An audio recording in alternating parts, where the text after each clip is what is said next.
Hello, hello. I am live again. Let me know if you can hear me. This is a special little back to school edition with a BurnEye, the Minds3rdEye science guy. And I'm gonna, in the links, there's Didactic Channel, there's Mike's channel, there's also Jeremy Race, the AlienScientist channel. There is, oh my goodness, Tim Ventura, the APEC Alternative Anti-Gravity Propulsion Engineering Conference link. And then who I have up right now, Bob Grenier, one amazing and autodidactic Cambell. He loves to call me the professor, but the real deal, real professor is Bob Grenier, and he does the Martin Fleischmann Memorial Project. He runs that channel. That link is also in the description. Make sure you go over and subscribe to Bob's channel, because he's been doing the anti-gravity cold fusion research and getting ridiculed in the academic system for 30 years, and now finally being vindicated and finally doing the big league circuits, because it's like, hey, here's the guy that actually has been trying to get your attention and tell you what the F is up for the last 30 years. And, well, I'm humbled and honored to say that we will be, I comment often and participate in their live chats and stuff, because it's just amazing next level research and exactly on parallel with what I'm doing on my own. But that I've, me, the Alien Scientist, as well as APEC, are all going to be hosting and doing presentations and joint streams with Bob and the Martin Fleischmann Memorial Project here in the upcoming new year of 2022. But just to give you a little oversight, like, for instance, he goes in depth and then like gives you the scientific explanations of like the Hutchinson effect and the fusion program and what he calls EVOs. Oh wow. And then you get the brain fart, can't think of what the anagram, or wow, two words I can't think now. Anywho, he does lots of work with the Russian Academy of Sciences that are into the plasmas and much more advanced, all sorts of. And here's Bob himself. So instead of me get caught up, is better, word almonds or walnuts, trying to explain his Nuts definition. are one of the healthiest things you can eat. However, some of Let's just listen to Bob himself speak. Oh, come on, YouTube. There we go. Hi, my name is Bob Grenier, and I'm a volunteer with the Martin Fleischmann Memorial Project. So welcome to this presentation. It's a quick throw together in the last couple of hours, and I really wanted to get this out. There's several things that I had been holding off on, because really I wanted to give one Andrea Rossi a chance to up his game and show the world what he has, and to reveal how it works. And we had a presentation yesterday. I'm not sure it achieved those goals. However, there was sufficient in there to confirm my hypothesis that I've had for a couple of years. And I'm going to go through that today. I have been talking for many years about what goes up must come down. And I've done a couple of presentations on, or at least one presentation on my remoteview.icu blog, and there was meant to be two more sections to that. I'm going to dig into a couple of things that were going to be in those presentations, because it's necessary to get the message across today, and also some other data that is very, very relevant that's been recent, and I have talked about it, but I don't know whether anyone's grasped the significance. However, it's an emerging pattern which is all entirely consistent with the way that we believe these things can be utilized. And yes, they can produce a variation of heat, light, and electricity and there are different proportions of which you can get those out. Although I would argue that if you push it so far, there will be certain outcomes which are undesirable, and the ones that we are well aware of. And there will also be some transmutation, but you could certainly argue, as I will show you today, that this technology would allow for rectification of energy in a way that would not require nuclear reactions to take place to yield useful work. And you can see all of this going on in Evo Blaster. This was the very first Vega experiment video that was shared, and when I saw it, I knew it was so significant it had to be shared, and I've left it hanging out there with a couple of open questions, and we're going to dig into that, and I'm going to explain that video, which was actually published on December the 10th, December the 10th, 2020. So this is the year anniversary of that video, and I committed myself some time ago that I would do this video today. And it just so happens that it's extremely relevant, and you'll know why when you see it. Anyway, so how is everyone? Can you hear me? Excellent. I've got audio. Good. Excellent. And you've got to see my face, but that's okay too, I guess. Right. So I'm calling this presentation Explaining the SKL, and for those that don't know, this is one of a number of different abbreviations for Sven Kullander electric or light or whatever. There's ones where there's an ED at the end, or a SK LEP. So that is a Czech word for seller or a Polish word for shop, but I guess it means Sven Kullander electric something. I don't know. But anyway, these are the naming conventions that have been derived from an original name for various technologies of one Andrea Rossi's so-called ECAT. Anyway, it's been speculated for a very, very long time that this was a riff on the sort of Chernetsky, the sort of ball lightning, the plasma-focused device of Ken Shoulders, which was supposedly replicated, I think, at Edwards Air Force Base a long time ago and produced a COP of 10. I don't know whether it went on from that. This is the rumors that I have heard. And anyway, I'm going to walk through why I believe we have extremely strong evidence spanning the history of the MFMP for why this could occur. And if Rossi has not achieved it, then it certainly has been achieved in various aspects by ourselves and by other researchers. And there are tantalizing tidbits that I've talked about over the many years of the project that would point to this being a realizable thing. But down the bottom, I have EVOs, which in this case, in my view, will be electrons and xenon. So electrons are the electrum validium, the EV, which is just the strong or collective bound electrons. And the xenon ions would be the ions that cause the production of charge clusters, high density charge clusters. And because something more interesting goes on, we change the name to exotic vacuum objects. So our exotic vacuum objects in this case will have at least electrons and, in my view, xenon. And if this is driven sufficiently, this will produce UV light and deep UV light. And in fact, I will argue that it will also produce soft X-rays, even through to some hard X-rays. This will lead to photoionization of the xenon.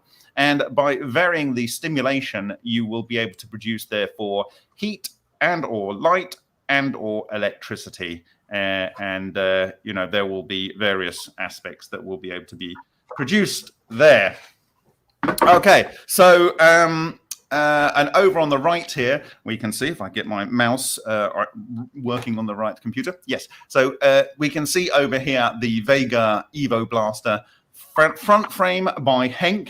And the video from MFMP. I'm going to talk about that. But before we go into that, I want to talk about Project Fedora, which was very nicely supported by the crowd. And this was, if you recall, in January 2015. Well, in fact, actually, it was a number of years we had been trying to catch up with Piantelli, having been to ICCF 12, and there was no response. And then we started to consider replicating the original what we could gather from what a hot cat or not a sort of a Parkhomov type reactor would be, I think at the end of 2014, and out of the blue, we got an invite from one Francesco Piantelli, Professor Francesco Piantelli, formerly of University di Siena. And we went and visited him, myself and Matthew Villat, and we arranged that we would go back again in the beginning of the year, assuming we could get the money together. And the community came through and raised sufficient money in just 7 days for 7 people to come from 7 countries with all kinds of equipment in order to test his apparatus and to record what he had to say about the technology. Well, there was 2 things in that event that really stuck in my mind. I've talked about them a lot over the years, but one of them was in January 2015. I think it was on maybe the 2nd or 3rd day we were there.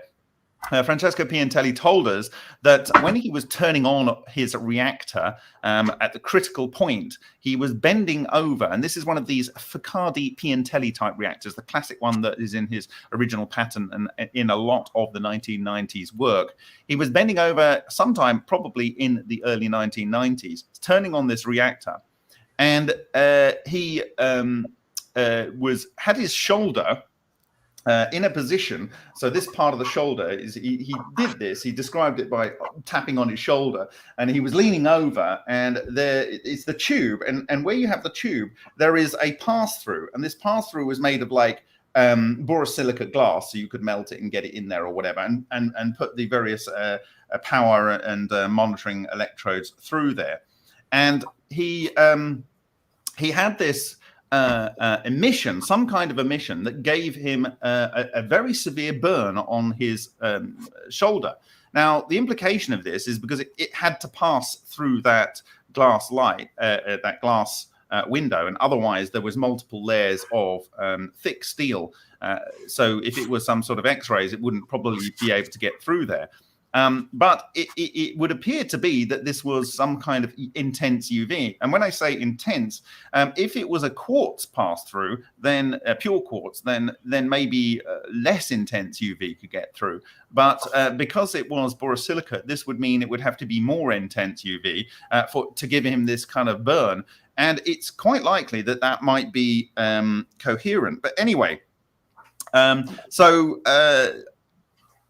that is that, and I will take you to the next slide, which is in this journey, and I will be talking here about the ECHO reactor that we saw in America. In India, sorry. Sorry, Suhas Ralkar.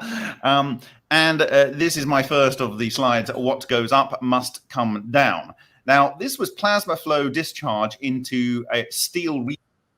I have to pause that to state they call it's ions or ionized gas, which is like in the aurora borealis, or what Bob is referring to as these EVOs and different things. It's what Keshi teaches and what I've further discovered and connected to Isaac Newton's alchemy of the monoatomic or plasma state, single atom. So you can think of it as like a quantum in its plasma single atom nano state.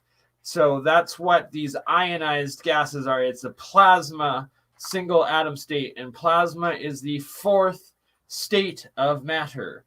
And thus monoatomic gold is gold element in its plasma 4th state. And plasma is in the cells, it's in the blood. It's like we living beings are also plasma state beings too.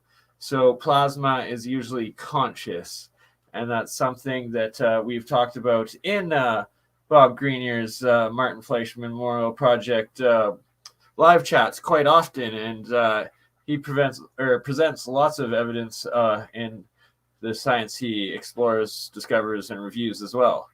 But I will let him keep going because he's doing an amazing job.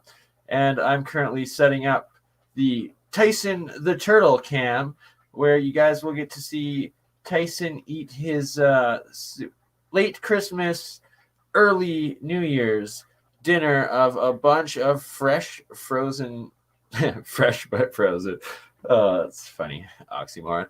Anyways, couple days frozen, fresh off the lovely girlfriend Amber's works kitchen. Instead of wasting the salmon with bone in it, instead Tyson the turtle gets to eat it, and you guys get to watch. So enjoy Bob continue to explain highly advanced science physics, and you will soon also get to see Tyson eat some salmon scraps.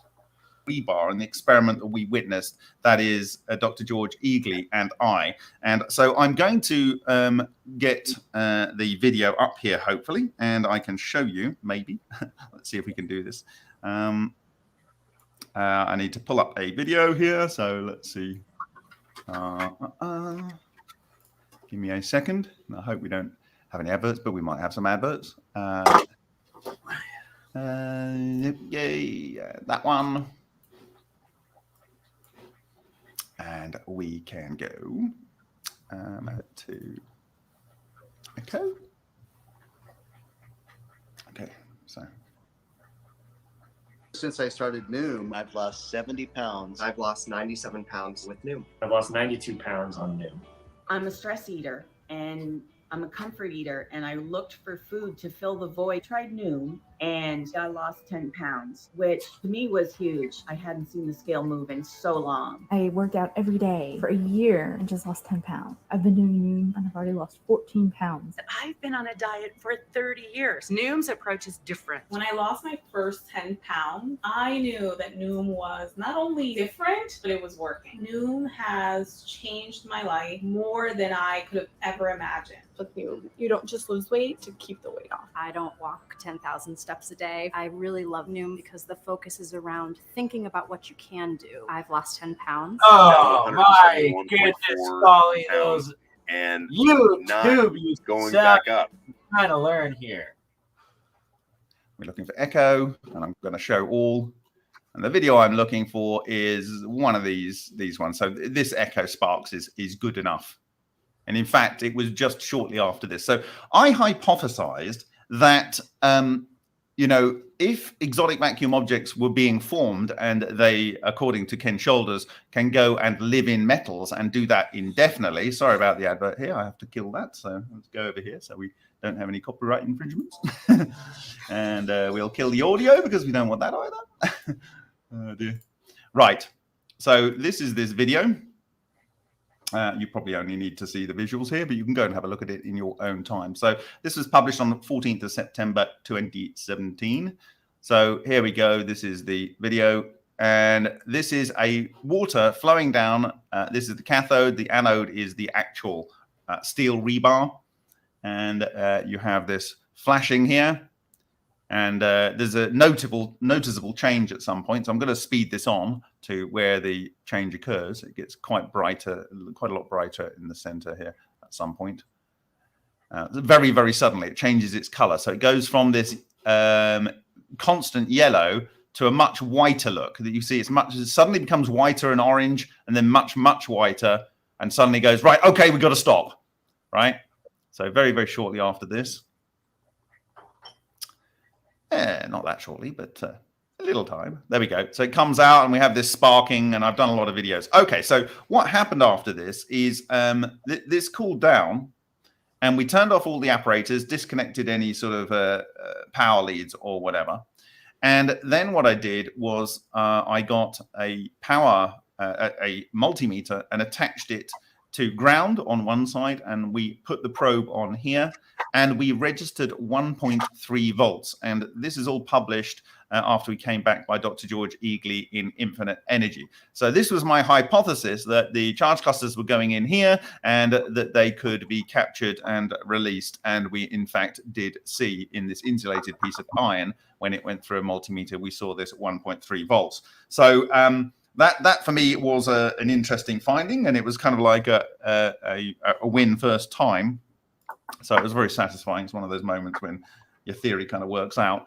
And so after apparatus was switched off, I planned to attach a multimeter to the iron, and we registered 1.3 volts, and it's published by Dr. George Eagley. And later in May 2019, Bogdanovich et al. At the Moscow Plasma Physics Nuclear Research Laboratory, he published observations of long-lived plasmoids in plasma flow discharge experiments. So he is saying that in a very similar system to the one that you just saw, on the metal after the experiment was over, they observed these plasmoids running around, and in their case for up to 2 days. And so, these plasmoids, in my view, have coherent electrons in them, and they have a superconducting ring current, and that's why they can live for a very long time. They emit light because that's something that they do, and we're going to get onto that. But anyway, I hypothesized there were some in there, and that is why we did our experiment, and it would appear that we got these this 1.3 volts detected. Okay.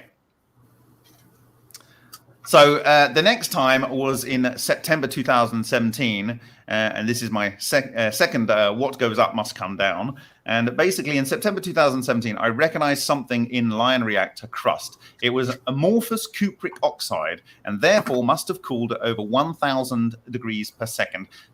This is the second thing that we learned from Piantelli, and it's called splat cooling. It's been used in LENR and other technologies. It's where you want to create an amorphous material with no crystal structure. And we observed that. So I'm going to try and dig up the mining diamonds with Lion presentation, because it's in there. And we will be able to see what I'm talking about and why that's important. So just give me, it's got a little bit broken in at times, because I am building this on the fly with you. So let me just get that. So Bob Green here, true, the real deal, Professor, that this is back to cool school. Yeah, okay. So what it is,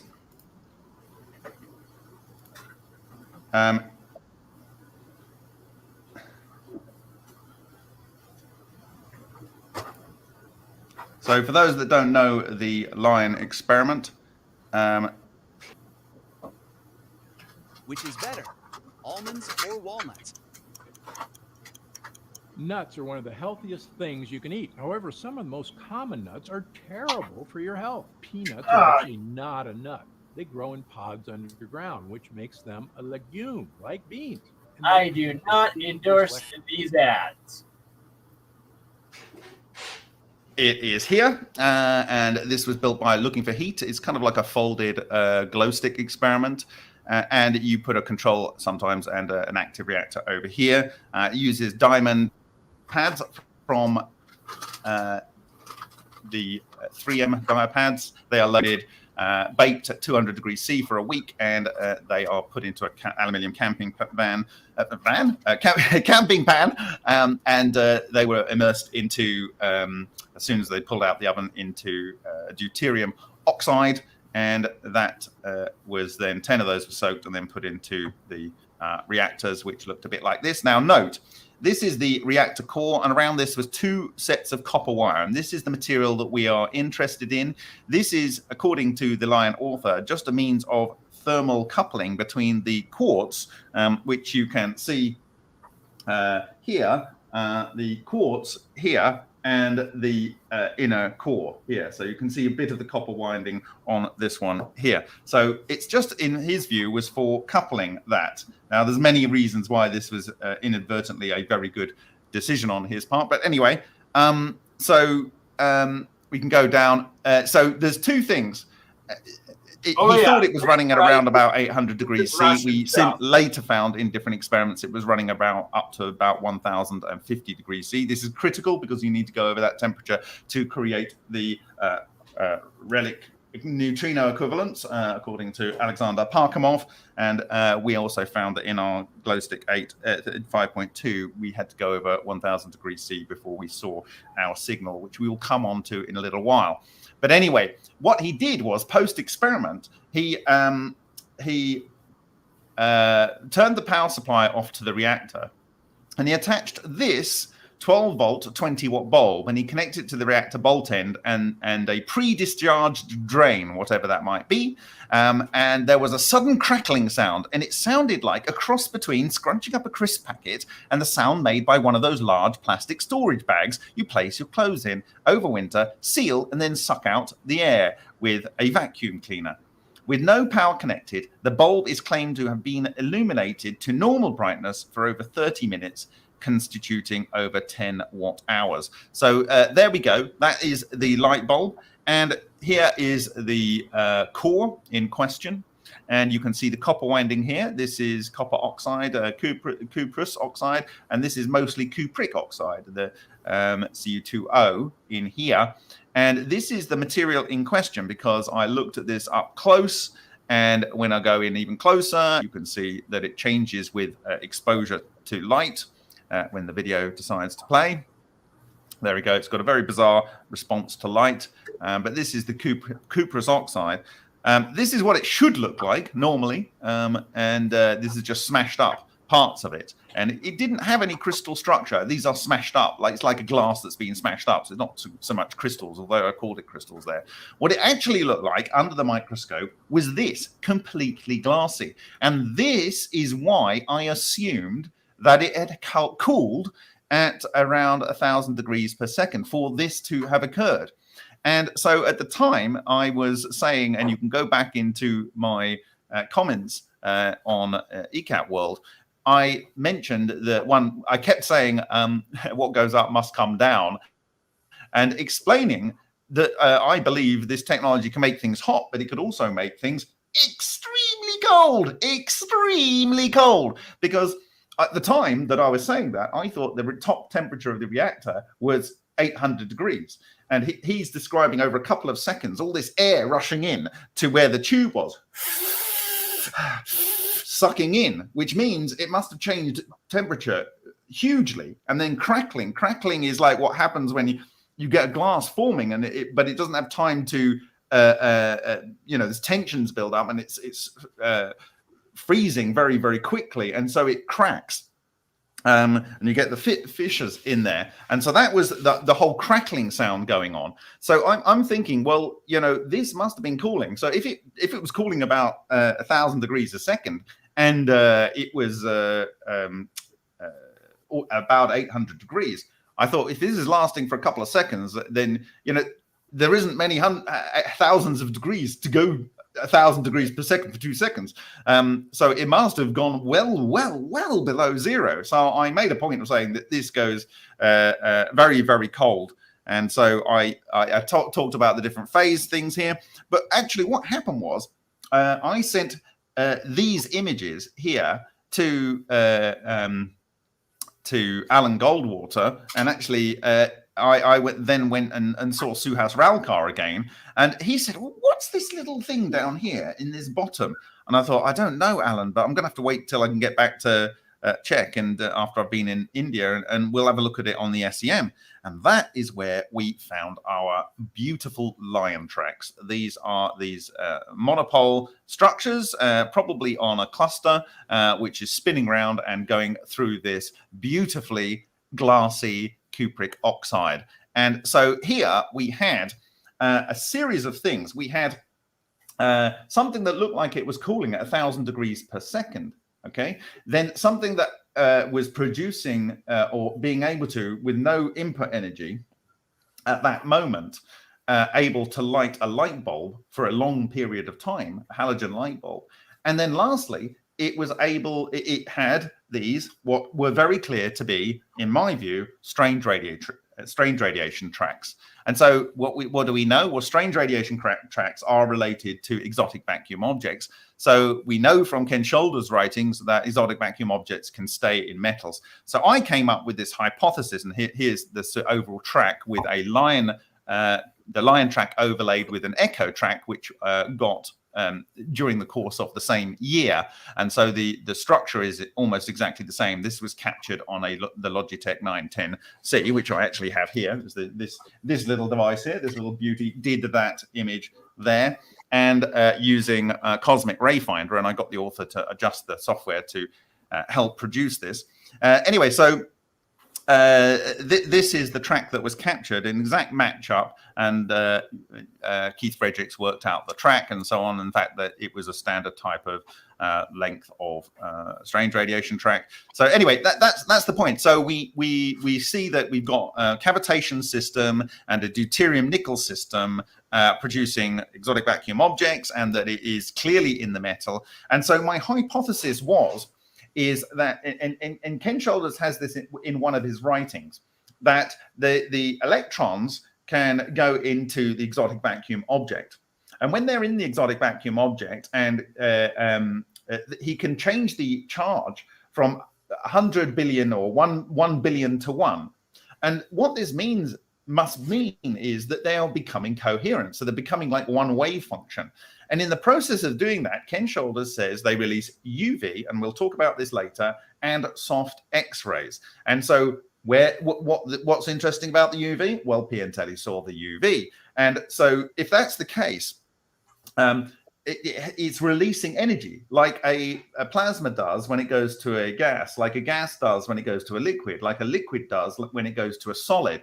This is going from, well, kind of like whatever it is. In this case, it's electrons and maybe nickel ions or deuterium, and maybe it's going to some sort of solid densities. And he describes that the electrons become solid density of material.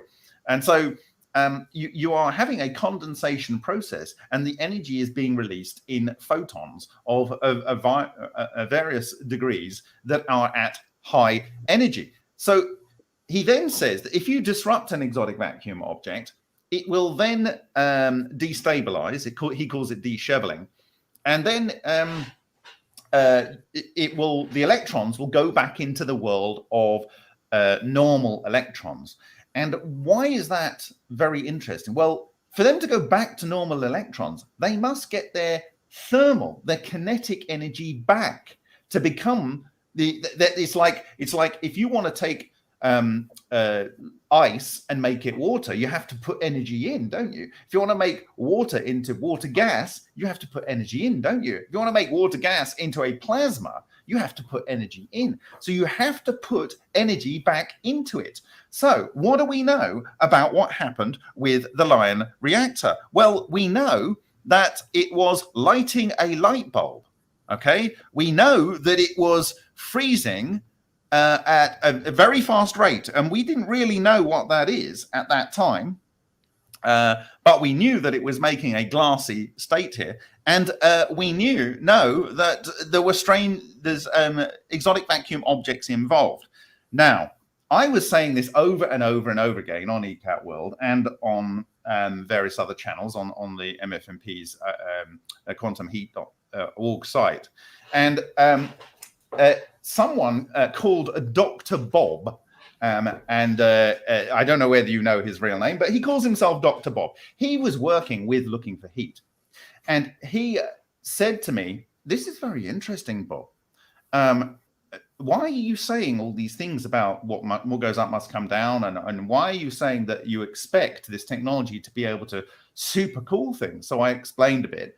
And he said, well, this is curious because we've looked at the data card that Lion sent us back because he had no means of analyzing it, whatever. And we plotted the temperature curves up to the point that the reactor, shortly after the experiment was over. And something remarkable showed up. So I'm now going to show you one slide from O-Day. It's a slide you haven't seen. So I've got to actually go and get that presentation and dig out that slide and show you that.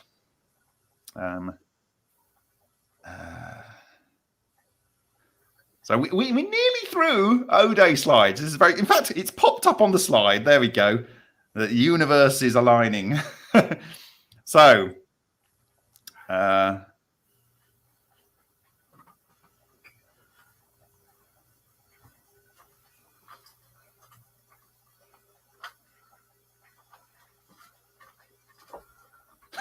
so I haven't changed this slide since the beginning of 2008. I'm just going to read you it now. I don't even know what it says. What happened to the Lions?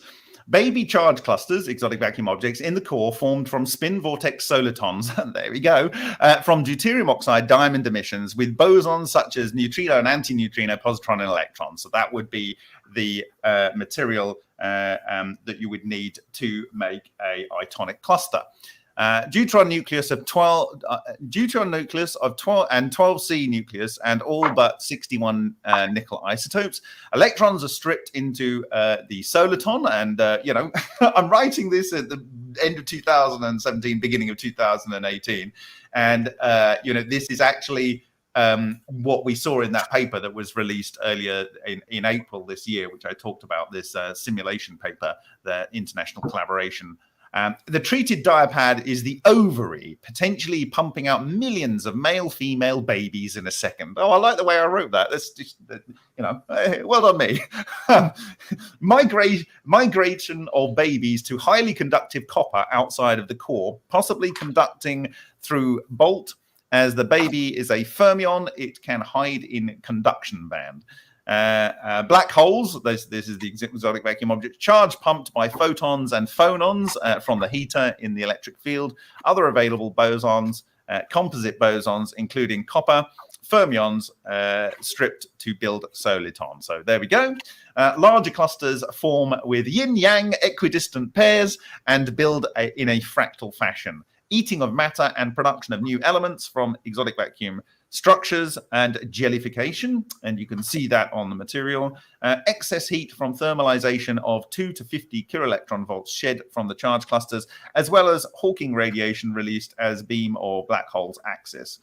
So this is my thinking at the time, so you can see it. This is insight into my thinking at the end of 2017. David Hudson reported Ormus gives out more heat than put in, and we know that's a orbital spin structure change. When drain attached, near instant heating, oxidation followed by instantaneous cooling to near absolute zero, as bosons released from the black hole suck it from the exotic vacuum object, suck phonons heat to replace the lost energy to reconstitute the atoms, and causes cold electricity. So it's not only reconstituting the atoms, it's reconstituting the electrons. Negative voltage spike if electron source applied to provide electrons to those bosons that are deficient. So there's two different things here. You've got billions and billions of electrons coming out, and then you also have the ions coming out, and the ions need to recapture electrons as well. Now, what was it that Dr. Bob sent me?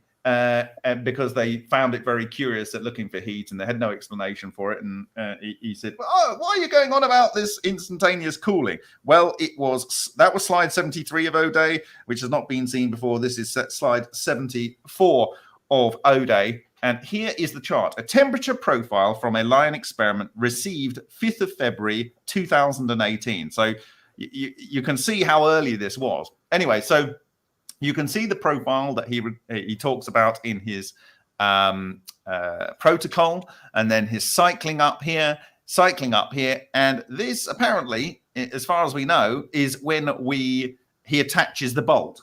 Okay, so very, very instantaneously, a straight line up, you have an increase in temperature. The temperature thermally goes up, and then it goes straight down to about minus 273 degrees centigrade.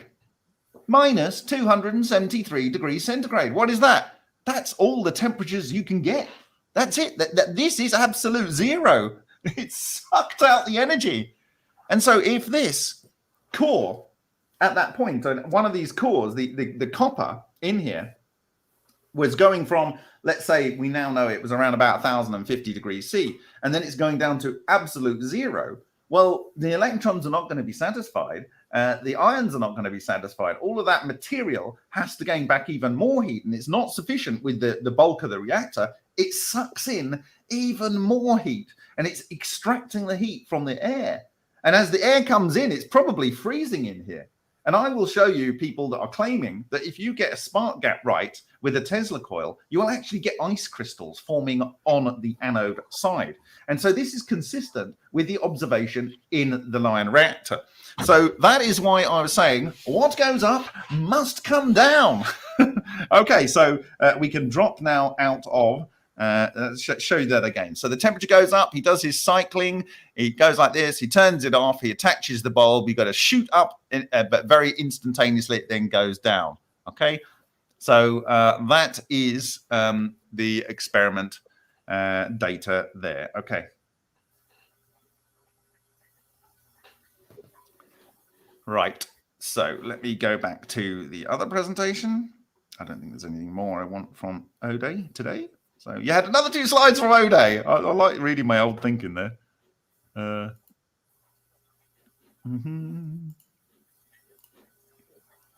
Okay.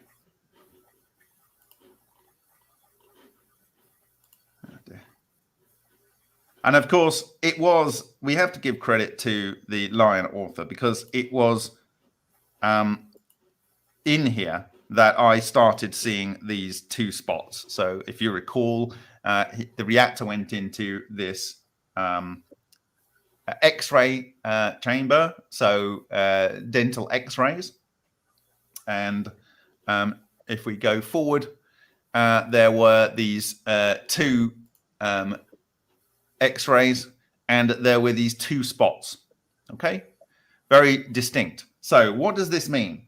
It means that it is producing X-rays.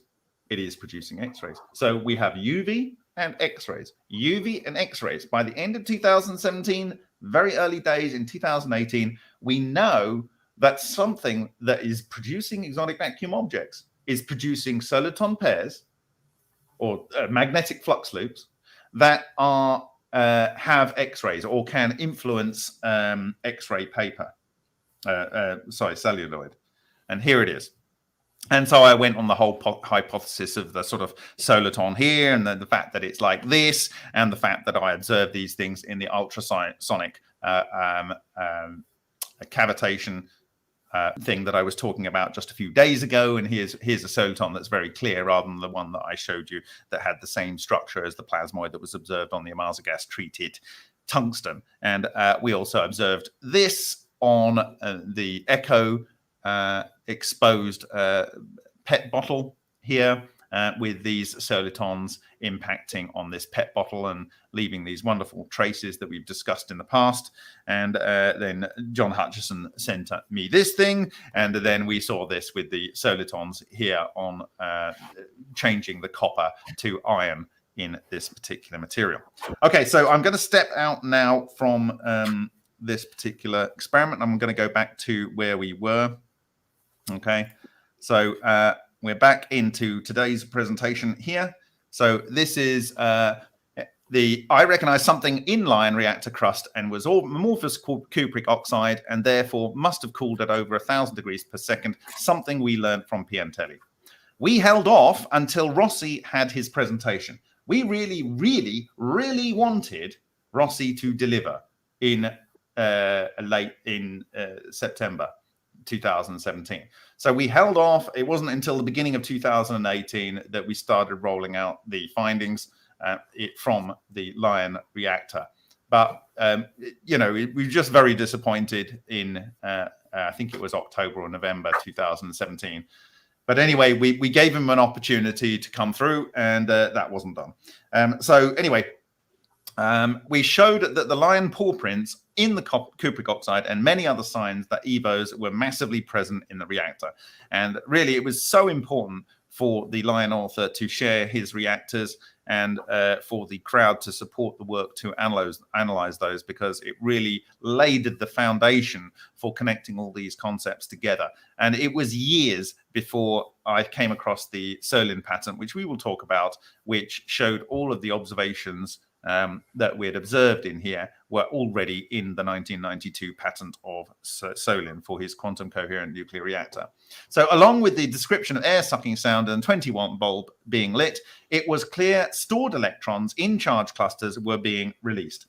So we have stored electrons in something that obviously, in my view, had to have released thermal energy in order to condense into a coherent structure that is able to persist in that state because it has superfluidity and superconductivity. it is able to get down to a level of charge that is so low that it's able to walk right through things, as Ken Shoulders said. And when it walks right through things, it was going in and it was getting stuck in the copper. It was building up in this highly conductive material. And when the experiment was over, it was disrupted in a way that they disheveled. There was a burst of heat up, and then there was this intense cooling effect. And the electrons that were then coming back into the normal electron space were able to light the light bulb. So there's two things there. One, the electrons coming out, and then the ions wanting the electrons back. So there's two ways that this can achieve this electron flux. Okay. So now I must talk about Vega Evo Blaster. What goes up must come down. And this is the third of the what goes up must come down topics here. And I'm actually going to have to dig up that video, and we're going to play that through. So I'm going to go back here, and I'm going to try and find where that video is.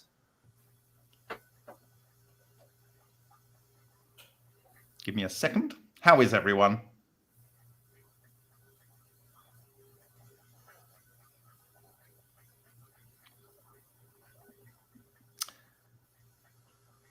Okay. I'm honestly tired of waiting. I might even announce a competition at the end of this and a way to deliver the competition, which is quite novel.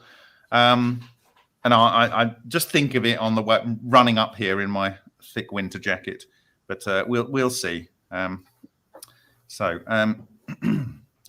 am I looking for? I'm looking for Evo Blaster.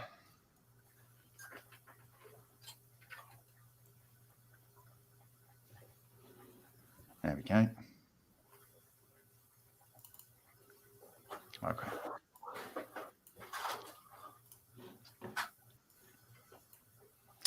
Now I might actually have somewhere around here the actual cathode or anode rather. Is it? Not there. I do have it around here somewhere. Maybe it's up here. I don't have it immediately to hand. You just have to trust me. I do have it here somewhere. Okay, anyway. All right. Anyway, it's not so important. Okay, so what are you looking here? This here is the Vega experiment of Henk. And in the Vega Valley book, which I will definitely be doing, possibly launching on Sunday or early next week, the Kickstarter for, you will see the first photos of the outside of this reactor and possibly even a schematic. But anyway, the actual reactor inside, if you can imagine, this is almost like a hemisphere, and it's made of mild steel, so it's magnetic. And this is effectively all cathode. And here it's got an anode. Okay, it's screened with some quartz tubing, and at the end it has a nut, and around it I asked for tungsten wire. So there's tungsten wire around here, and I wanted to try and accelerate the effect that was going to be achieved. And I asked for this to be coated in some potassium salt or whatever, and it was chosen by Henk to use potassium hydroxide, which is absolutely great because it doesn't have carbon in it, so we like that. And the view, therefore, was that potassium has one of the lowest work functions. Remember that, work functions. And so what does that mean? It means that it's good at photoionization. And also, if we are creating exotic vacuum objects, as we showed in the U paper, I think it's you, et al., the one that I was discussing the other day, if we can get 3.6 trillion volts per meter and 1,000 Teslas in a 46 micron plasmoid exotic vacuum object, soliton, then this might grab electrons, condense them into an intense double layer. In that case, they will cohere. You'll get coherent electrons, but their velocity will be extremely fast. What does that mean? You have collisions that are extremely fast, not only between the electrons, but the ions also. What does that lead to? That leads to, my friends, the production of cold relic neutrino equivalents, cold neutrinos, and antineutrinos. What does that lead to? That leads to the production of itonic clusters. Within the EVO, this leads to itonic hydrogen. If you have it in here, we do have it because it has some residual air. But what you're seeing, this purple glow, is because it's got nitrogen from the residual air in there. And that is also a very good fuel for LENRs, as I've described, by calculating how you get from natural air for ball lightning that's synthesized in the air to the spectrum that you would get from ball lightning and synthesizing iron crenellated microspheres, as observed in Hessdalen. So you can get that from using nitrogen and oxygen in the air. And so what you are looking at here is, so once you've got that and you've got an intense magnetic flux that's grabbing ions of material in there with input neutrinos, you will get forced decay of the potassium-40 in there. That was my concept for this experiment. So I said, look, we need to get the potassium in there, blah, blah, blah. And so you have this idea that it's going to do the inverse beta decay of the potassium-40. It's something like 0.02% of potassium, something like that. You can go and check it. It's easy to look up. And that, if it does do that, it will produce 1.551 million electron volt beta particles. They will come out and ionize a lot of air. What does that do? That produces a lot of electrons. The electrons then want to go to the anode, where there is an exotic vacuum object building. It will cause the double layer on that structure, which is meshing and self-organizing together, to harness those electrons that are coming in and build it further, building very intense production of exotic vacuum objects. Not only that, the use of tungsten there is important too, because it's a good electron emitter. So the combination of the tungsten wire and the exotic vacuum objects and the process of those exotic vacuum objects causing the inverse beta decay of the potassium, accelerating the process to a point where it might start causing fissioning of the tungsten, which it would appear that we've observed in a number of different experiments, and I've talked about those. The whole smorgasbord of thing there was to generate a large volume of exotic vacuum objects. Okay. So this was basically one of the first videos that Henk sent back after the sort of, he said, what can I do? I said, do this, and do this for this reasons. And this is the video.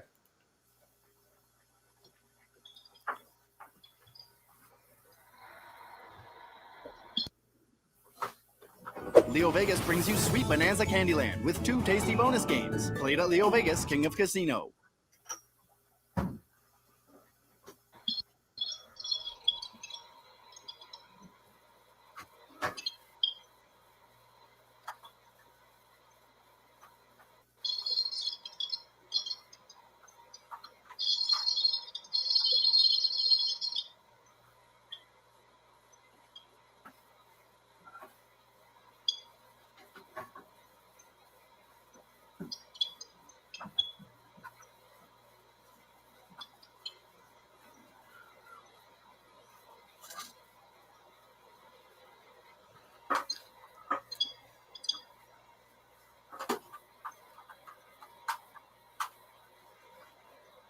Okay, so what are you seeing there? In fact, let's go and have a look what I wrote on my blog about that 1 year ago today. And that's the first video, Evo. There we go. Okay, so on the blog, I said Vega Evo Blaster, exotic vacuum object blaster. What is Vega? What is it showing us? What can we learn from it? Developing. So that was my first little teaser. And for me, this is still probably the most important video of the Vega series. The very, very first video. Okay. So why am I so keen on talking about this video? Well, the idea is that the cathode here is a big cathode. And the only place that the electrons can travel to is this very small anode, which is in the sort of focal point of this parabolic disc-shaped cathode. And so when it gets here, it finds it has to bunch, and it has also the tungsten and the potassium hydroxide here. So the whole combination of things going on, which are forcing production of exotic vacuum objects. Now, if exotic vacuum objects become neutral, they can go wherever they like. Now, imagine one is born here on the anode and travels somewhere and then hits the cathode, and it's a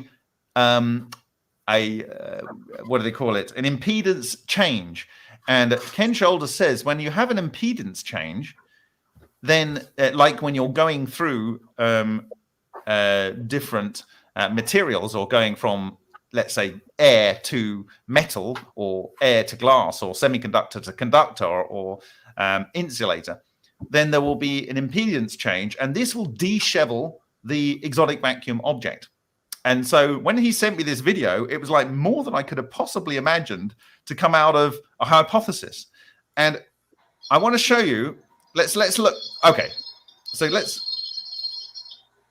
what you are seeing here is the camera is changing its aperture and showing you the hot area of the tank below of the tank base of the cathode. Okay, and when we play forward, okay, so did you see that flash up there? So let's just rewind it. Okay, so we'll look at this area up here. That's not a good one because there was already one there earlier. Let's find another one. Oh, that one down there. Okay, you see that one? Just came down there. Find one that's more in the frame. One around there, that one. Okay, that one there. Okay. Now, what has happened? What has happened? Let's wind it back.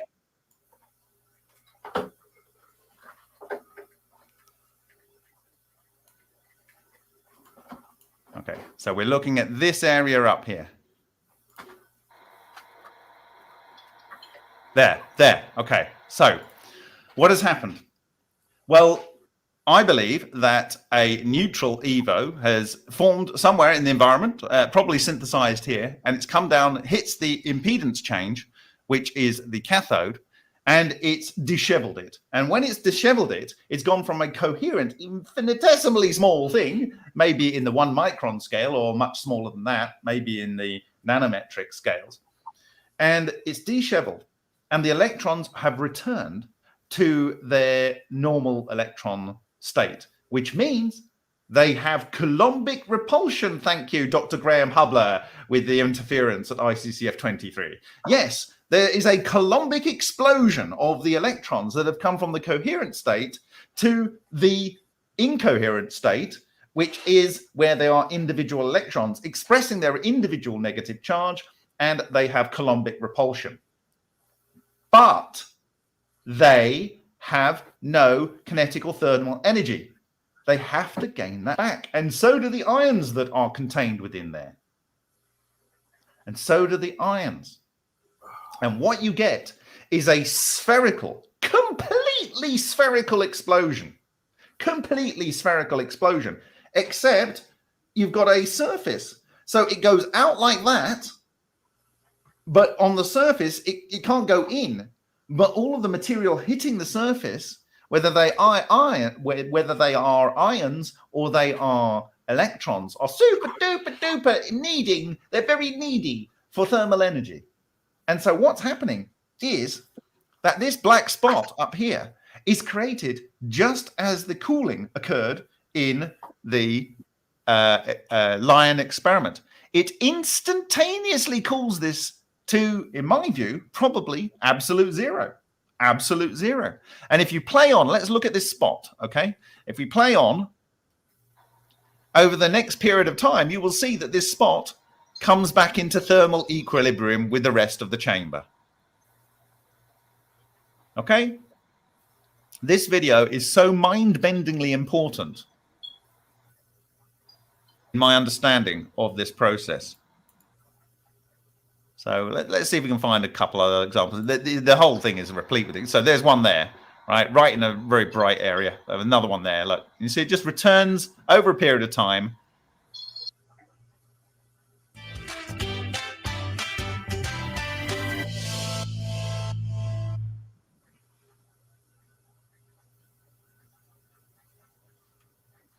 let's see. Do I almost endorse that Canadian Tire commercial because it was quick to the normal thermal temperature of the rest of the environment? Maybe eventually. YouTube. So this is why I again started going on about what goes up must come down. Now, my assumption, or rather my educated statement that this was a Coulombic explosion well predates the paper of Dr. Graham Hubler at ICCF 23. I said that as the electrons are going out, they're moving out spherically. And a charge moving in a direction will create electromagnetic waves. What does this create? It creates an electromagnetic pulse, an EMP. And this is specifically a paper that is written by Ken Shoulders. It's fluidized electrons to create an EMP. It's one of his papers. It's something akin to that. And I've discussed this in the past, where the coherent fluidized electrons are disheveled, they become normal electrons, they coulombically repel, and they move outwards, and they produce an electromagnetic pulse. And I said to Henk, I said, you need to now get a radio, tune it between stations, just as John Hutchison was doing in the late 1970s to work out when his experiments were in the right zone, and listen for the pops. Listen for the pops. And sure enough, we have a video where, and I think I've shared it, where the pops are in sync pretty much instantaneously with the flashes on the video, because he's got like the camera here and he's got the radio here and he's recording the pops and so forth. So you've not only got the audio here, you've also got the pop, the crack on the radio. So you have complete consistency with the claims of Ken Shoulders. And between something that becomes disheveled, it produces a Coulombic explosion, it produces an EMP, which can be picked up by a radio. Same thing that was observed in the experiments by John Hutchison that inspired the work of Ken Shoulders. And so these things are all aligning together. Now, the other thing you need to think about is the explosive potential of that. And this is something that Ken talks about, where basically 1 cc of fluidized electrons could basically vanquish a 10 by 10 by 10 meter cube or something, or whatever's there, whatever. It's horrendous, unimaginably terrible weapons. Okay. And you can see what it did to the Lion, cracking that up, as very, very, very little ones, extremely little ones, are disheveling. And Alexander Shishkin, in his, maybe I'll pick that up. It's called A New Type of Penetrating Radiation, because we're going to need it anyway.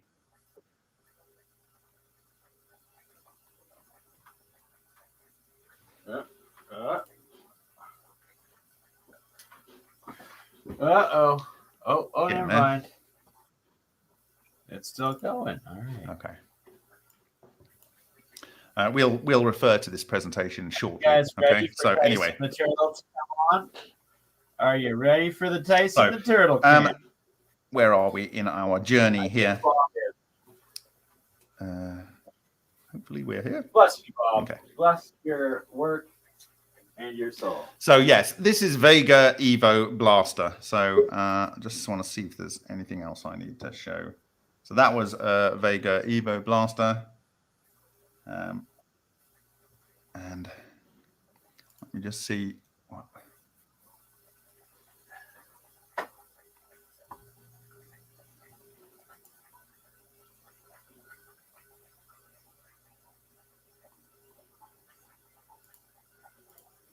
Right. So the next point I want to make is that John Hutchison used a high-intensity discharge xenon bulb, a high-intensity discharge xenon bulb. And I published a video from the Hutchison lab in Germany, January the 7th, 2018. And so I'm going to go and dig that video up. if you give me just a second.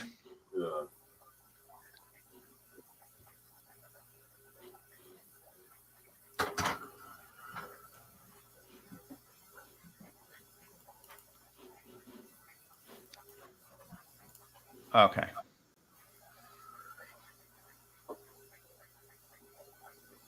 Is it this one? Oh, whether it's this one, is it this one? No. Maybe not. What is it called? Got it on the slide there. Yes. Ay, ay, ay. Successfully got the sound fixed and Tyson. It's called this. Give me a second. Tyson the turtle. Tyson the turtle. Yeah, okay.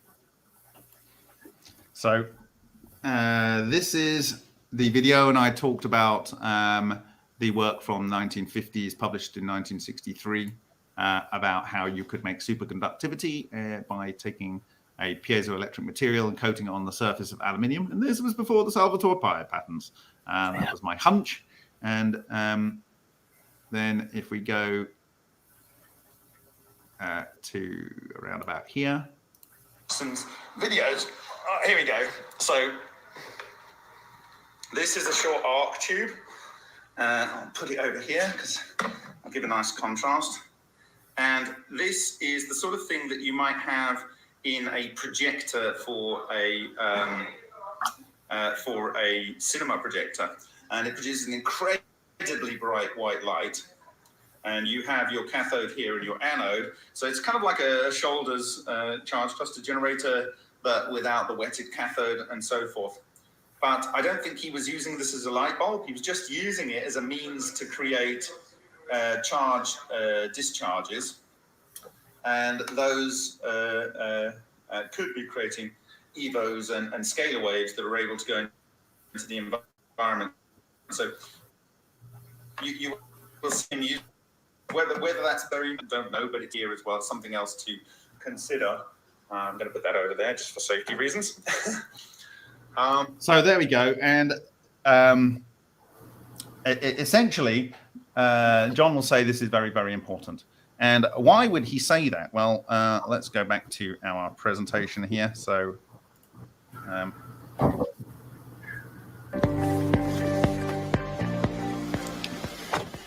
actually really excited about this. Someone's walking around town right now, and they have no idea that their life is about to be changed. Oh, were you really excited about that? Well, sorry, too bad. Not today, Satan. Are you guys ready for, and thank you, Bob Greenyer, and everything you do with the Martin Fleischmann Project and your lifelong research to development and the betterment of humanity. And I can't wait. And you guys look forward, or look to right away coming. I will be, I've already discussed it, confirmed it with Jeremy Reese and the alien scientist here, that I will be scheduling on in the coming weeks here. Well, in the coming days, I will make the event so you can put the reminder on for YouTube that in the coming weeks, the event will be created or be happening. I will create the event in a day. It'll happen in a few weeks. It's confirmed with Bob Greenyer. There we go. Sorry for mumbling my words. All right. So somewhere I need to obviously scrape the algae off of Tyson's tank there, but in there is Tyson, and I will feed him some salmon that he's been waiting for. And if you guys have been waiting for seeing Tyson the turtle eating his natural Canadian salmon diet.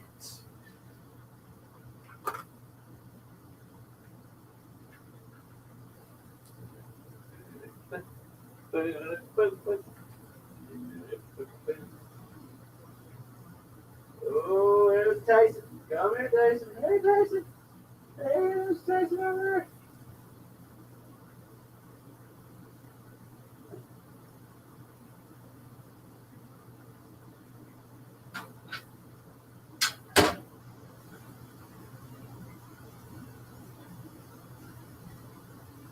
Tyson is a bit of a shy, reclusive character, as you saw there. So, even though I've had him for 2 decades and he's been in captivity for about 4 decades, he's still a shy guy.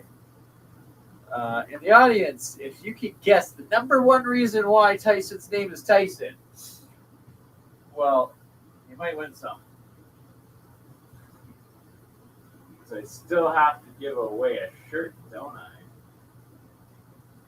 That solstice day with BurnEye didn't, but I never got to giving away that shirt. So, all right, you can see Tyson swimming in there now. Oh, Tyson. All right, that is Tyson the turtle making an appearance. We got Tyson. He's an old Send Bernie YouTube Premium. Yes, please. So we stop getting those annoying ads. For those that didn't see my amazing stream with Mike earlier today, because it really was a good podcast, I feel, and I love that guy. From now on, I'm calling him the real deal, Mike Faraday Research. I'm just going to play a little bit more of that here while we get things loaded, and also Aaron will be joining us right away.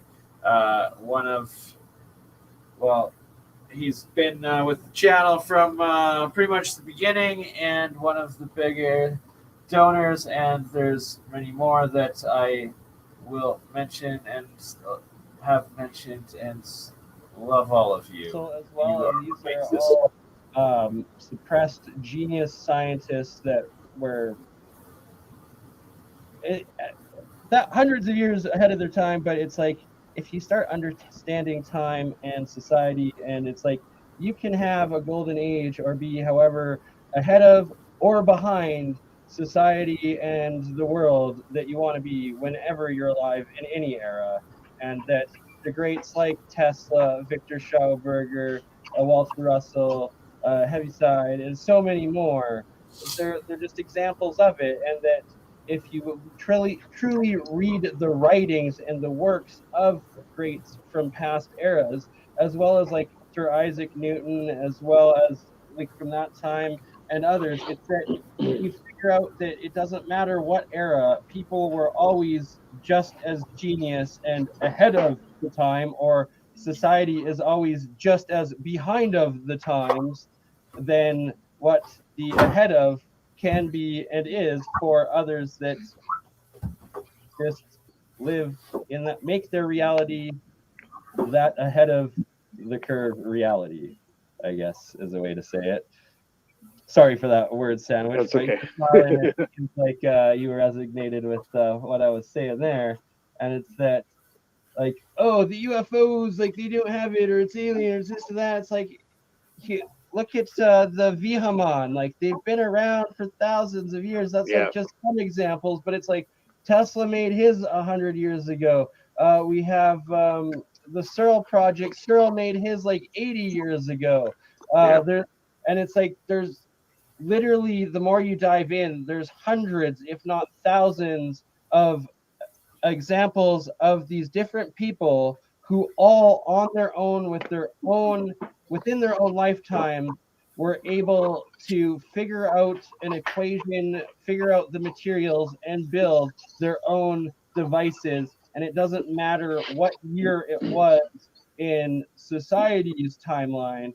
It's, they did it at any point when they lived and made it their timeline, and we can, and you can, and we are going to, and that's what we are doing, making it our timeline, and that we are going to, like, through these waters, through these energies, through these technologies,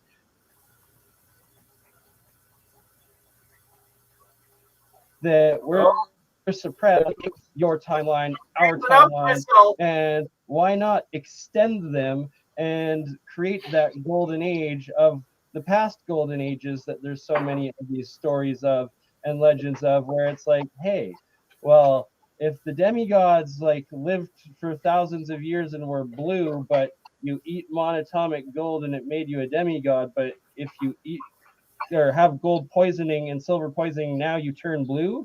Well, maybe there's something to that.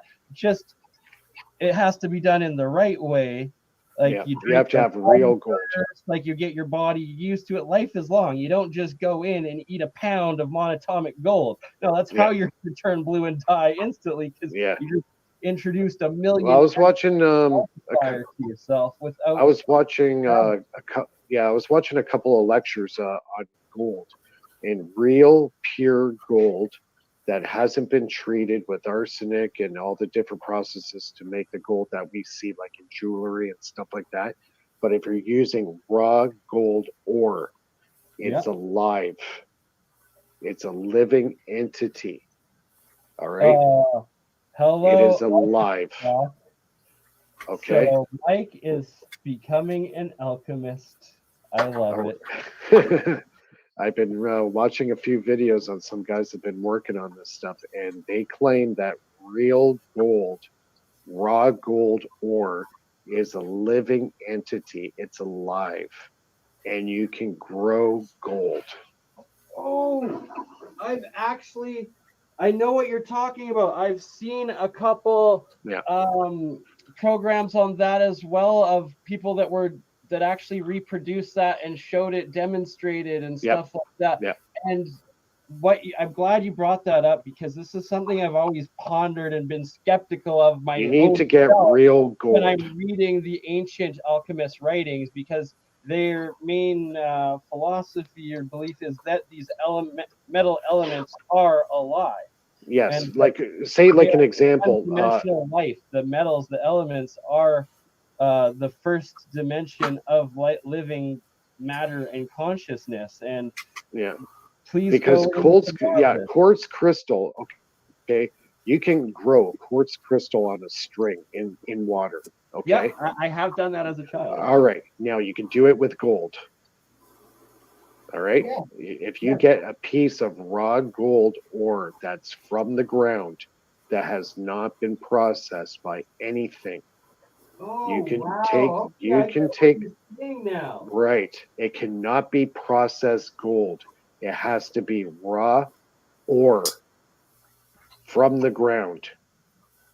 Okay? And it will grow. You do the electrolysis process with it, and monoatomic gold is in everything. It's in the air, it's in the water, it's in everything. And if you do electrolysis process using raw gold, it cannot be processed. If it is, it will not work, because raw ore gold is alive. And if you do the electrolysis process with raw gold, it will actually grow. The monoatomic is so cool. Yes. I'm going to experiment with that now, because I do have some ores. So do I. I got quite a bit. I've got gold ore that's within some big chunks of quartz that I have that I've got. Okay, that's what you need. That's what you need. Perfect. Yes. And then I also have some real copper ore that's still within the crystal too. So yeah, you can actually experiment with the experiment in our podcast. 100%. Now the monoatomic process that you've been doing right now, watch what happens when you do it with raw gold. I am so intrigued now. So intrigued. And you can put all the water you want. You can switch the water out, because like this one old gentleman, I forget his name, I seen the video last week. He's saying it's in the air, it's on your clothes, it's in the dust, it's in sand. He was getting a lot of, guess where a lot of gold lies inside? Beer bottles. You smash them up. I've heard that. I've been meaning to go back and watch that, but there's a couple people, some other alchemy channels out there where they literally are turning pure bottles into pure gold. Yes. In like they melt it down and then microwave it on a certain frequency, and it turns. You can do that too. You could do that too, or smash it up into very fine dust and then put it in the jar where you're doing the electrolysis with a piece of raw gold in there. And if there's any gold in that glass, it's going to adhere to the raw gold. It's going to go in. My God. Yes. Yeah. So, Bernie, when are you going to start making gold? How about I just turn your empty beer bottles that you wasted your alcoholism into pure gold? Yeah, I thought it was crazy, but this guy, like you said, he was melting it down with a regular microwave oven, and he had to melt it down probably about 12 times. But the last time he did it, it was pure 100% 24 karat gold. And to anybody that's been sitting out there collecting garbage bags full of glass beer bottles, wink, wink, nod, nod, all of my fellow, former alcoholic, I haven't drank in a few years, but apparently glass gave you pure gold for your empties. So there you go. Apparently glass has a lot of gold in it. About 2%. About 2% of gold is in glass, silicate. Yeah, it is in silicate, which is quartz, which is you find gold in quartz veins. That is where gold is. So wow, that makes. So you just smash it down, put it in a bottle of water, add some electricity with a nugget of pure gold that you have, gold ore, and watch the magic happen. We will be doing that. That gold nugget will actually get bigger and bigger and bigger and bigger and actually grow like a quartz crystal on a string. So our 48-hour streams have now evolved into a 48-day stream. 48 days. We will show the gold growing. I'm gonna scoot for a quick cigarette. I'll be right back. Okay, I will play a little intro or intermission video and do the same thing here. All right, sounds good. Oh dear. Okay, I'll be back in 5. Most definitely. Okay. And to anybody that's just been joining in, happy holidays. I hope the spirit of Christmas is treating you good, or the spirit of the holidays is treating you good.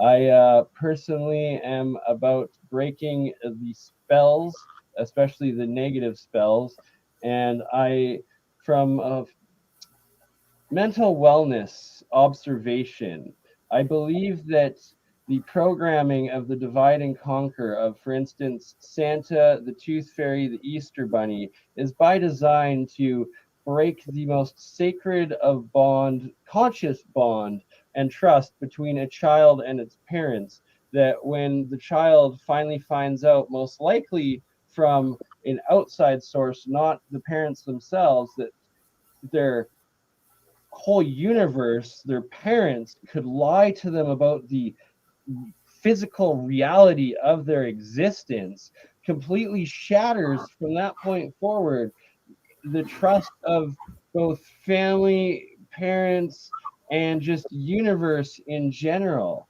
And that is by design. So I say spirit of Christmas, and that the spirit of the holidays comes through. Sorry, guys. The spirit of Christmas that the Slavic kind of say too. Phoning Cambell, but yes, Cambell is like, hey, dude, you're live on my channel. So extended Russian family, and we'll have Cambell or them talking about over in Russia and whatnot, and it is the spirit of Christmas, not Santa itself, and that the spirit of Christmas is a physical entity created by all of us that participate. As I shut myself the F up and get back to the program here. Oh yeah, Tyson got disconnected, but he will be back up soon. But the real star, the search for knowledge, being autodidactic, is about to join us.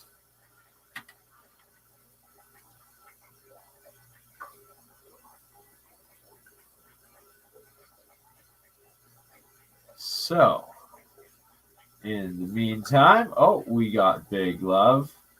And yes, I love each one of you, lovely souls, that make this possible. Joining in, 57 of you right now.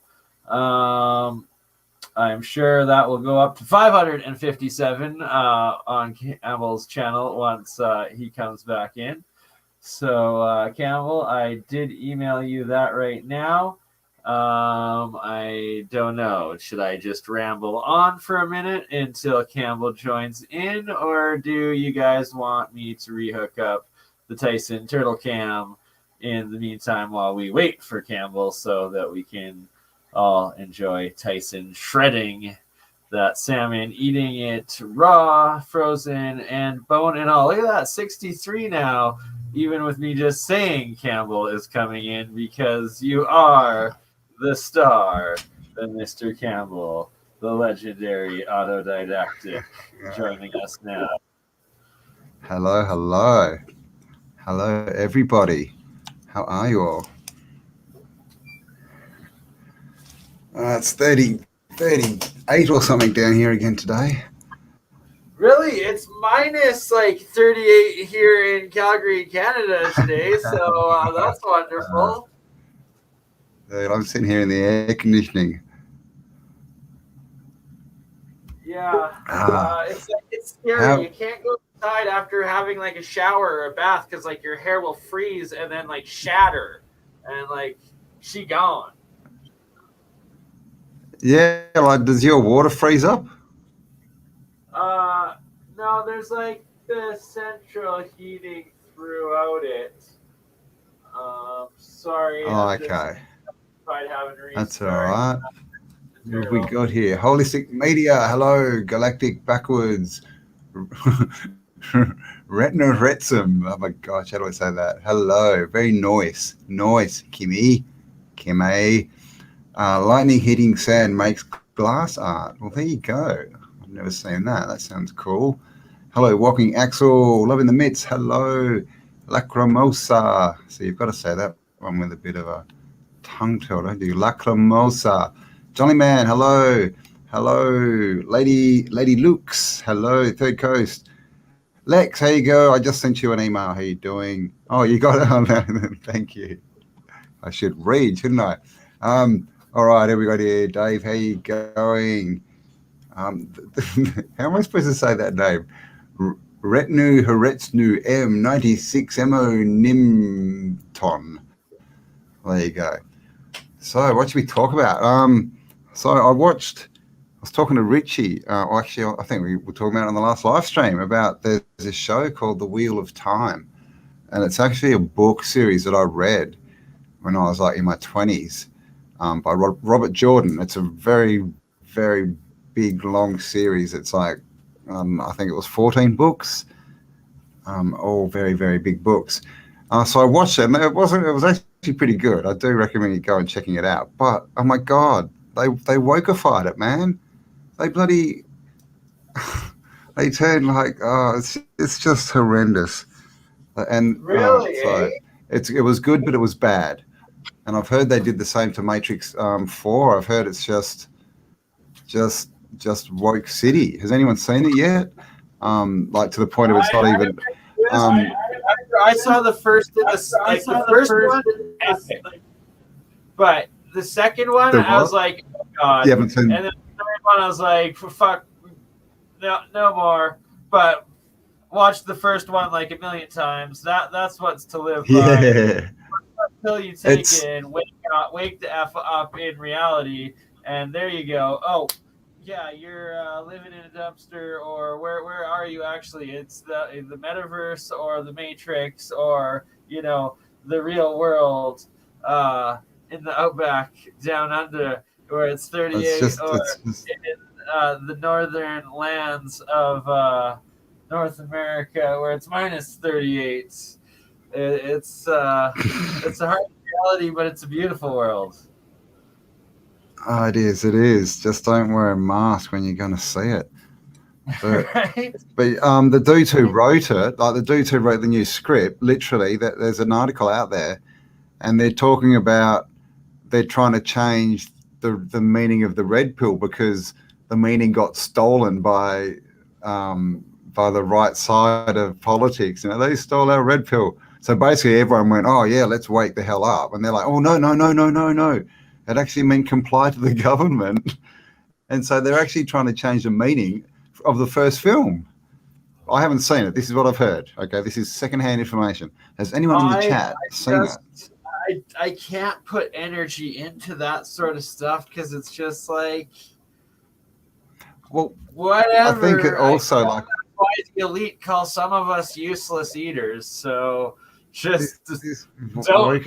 Everyone's been wondering about Keanu, right? Keanu's supposed to be the good Hollywood actor, you know. He's supposed to be, oh, it's Keanu.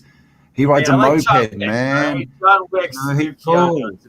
But I think if he's done this to the Matrix and killed it and tried to make it woke, then that's a massive X.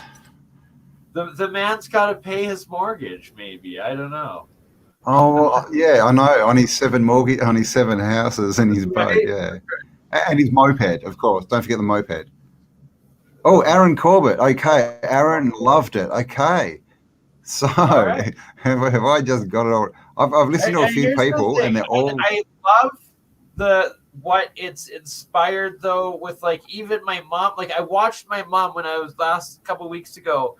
When we went to Cranbrook to like pack up her like childhood home and my like grandma's home when we were moving her out, and like she got on Zoom with like a group of like different like women from the academic world that like work with her in like the Africa stuff she does, but it was like just this like support group for the choice of not taking the vax. As well as like my mom being like, I like to call myself as a red pill sort of person, and just like once I woke up, I don't care. Then like she's like 71 now, and there's like these like chicks are like 23 in there and stuff. Like yeah, and I'm just like, oh man, it's like it's affected and helped elevate like even my own mom's like sort of thing but like it's just like everybody has their own take of it, and you know, just don't get caught up in those Paul I ticks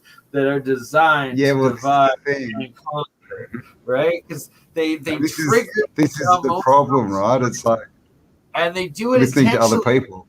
They get your feelings, and then like you don't even realize that all of a sudden you're caught up in this video of Hollywood. Like Amber, my girlfriend, she was telling me about she watched someone, it was like some review of like 2021 or something, F it or whatever. It was like Samuel L. or something like that. And then she starts going on, and it's like Jackson. It's like showing how bad Biden was and like how good this like Mater Ruta, whatever the chick that Supreme that died. And I was like, honey, like just pause for a sec and realize like how it like first it played off of like, oh, they were trying to kill babies, oh, they were doing this, oh, they were doing that, and then like I brought up some like real facts, and she's like, oh my god, it took me, it was one of those things that, you know, I like realized and stuff, and it's like it just they go to get you. So just emotional, man. Neutral and just not give an F when it comes to those Paul lie ticks, because they're Paul lie and tick. Yeah, and they polarize you. Right. Polarize. When you polarize, you're off balance, you're off kilter. You've been off-ended. Ooh. So who have we got here? Loving the Mitsu. Oh, welcome. Oh, there you go. Hello, Draga Lokta. Welcome. Oh man, why is my computer taking so long to get the Tyson cam back up? Sorry, Tyson. And it was such a good camera. So what about Tyson? Like, does he need a heater for his water? How does he survive the winter? Tyson, he's indoors. Like, so no problems. Well, so he's natural to Alberta. He could go hibernate in the lake, but he's been indigenous and indoors for. They hibernate. Years that I had him, but I was told for like 20 years before that up in Grand Prairie, northern Alberta, where he was from originally, when my best friend from high school, Tyson Simon, brought him back to me with another turtle that passed away about 10 years ago. That one was about 40 or something, and then this one was like 20 at the time, so now this one's about 40. But they lived for very long times. But he had to hibernate or like do the winter cycle because he's been indoors for pretty much his whole life, I guess. So they hibernate in the wild though, like turtles. They go into like a super slow state, I think, because they go like deep into the lakes, and then the ice freezes over top, but the very bottom is still like liquid, but they and they're cold blooded, so they're almost at frozen. And that's the crazy thing about water. It's the only thing that when it's supposed to solidify and be denser, it actually expands and floats. So it creates this current within it, keeping the coldest water going down from all freezing all the way down. Instead, then when it gets to the bottom, then as soon as it starts to freeze, it goes up top and creates that layer of ice. And then there's that layer of water. And then the like monoatomic muds and plasmas and all sorts of stuff. So they slow their breathing down, then they don't have to breathe because they're invertebrate. Very slow amounts. It's because it's through the osmosis process that it goes through. Like the pressure starts. Another crazy thing too about water is that instead of as it gets hotter, it actually holds less gases, and as it gets colder, it holds more dissolved gases. So when it's almost at freezing, it has the most amount of oxygen in it for the fish and the reptiles to actually get through their skin and organs through the osmosis process. Yeah. But it's like theoretically humans should be able to, because like bears, I'm a man bear unicorn myself, but bears hibernate, and I've been known to like sleep for several days at a time, no problem. Well, you've been known to live stream yourself sleeping for several days, Bernie. Oh, we're gonna by the end of it, never go away, right? like you will be leading on Spiral Up with the Wizard Wilkinson and David and whatnot, like some sort of meditation, and then we'll have like some Edgar Casey moments of you're gonna be like, all right, we're gonna get Bernie. What are we gonna telepathic?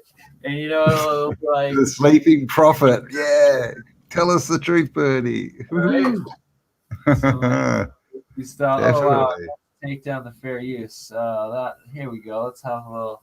Here's all our lovelies. Come on, Paul. Come on, Michelle. Come on, Rex. Let's have some alternative history discussions. You're on the banners right now. Look at that. Yeah. So So have you told them about the big things coming up? We've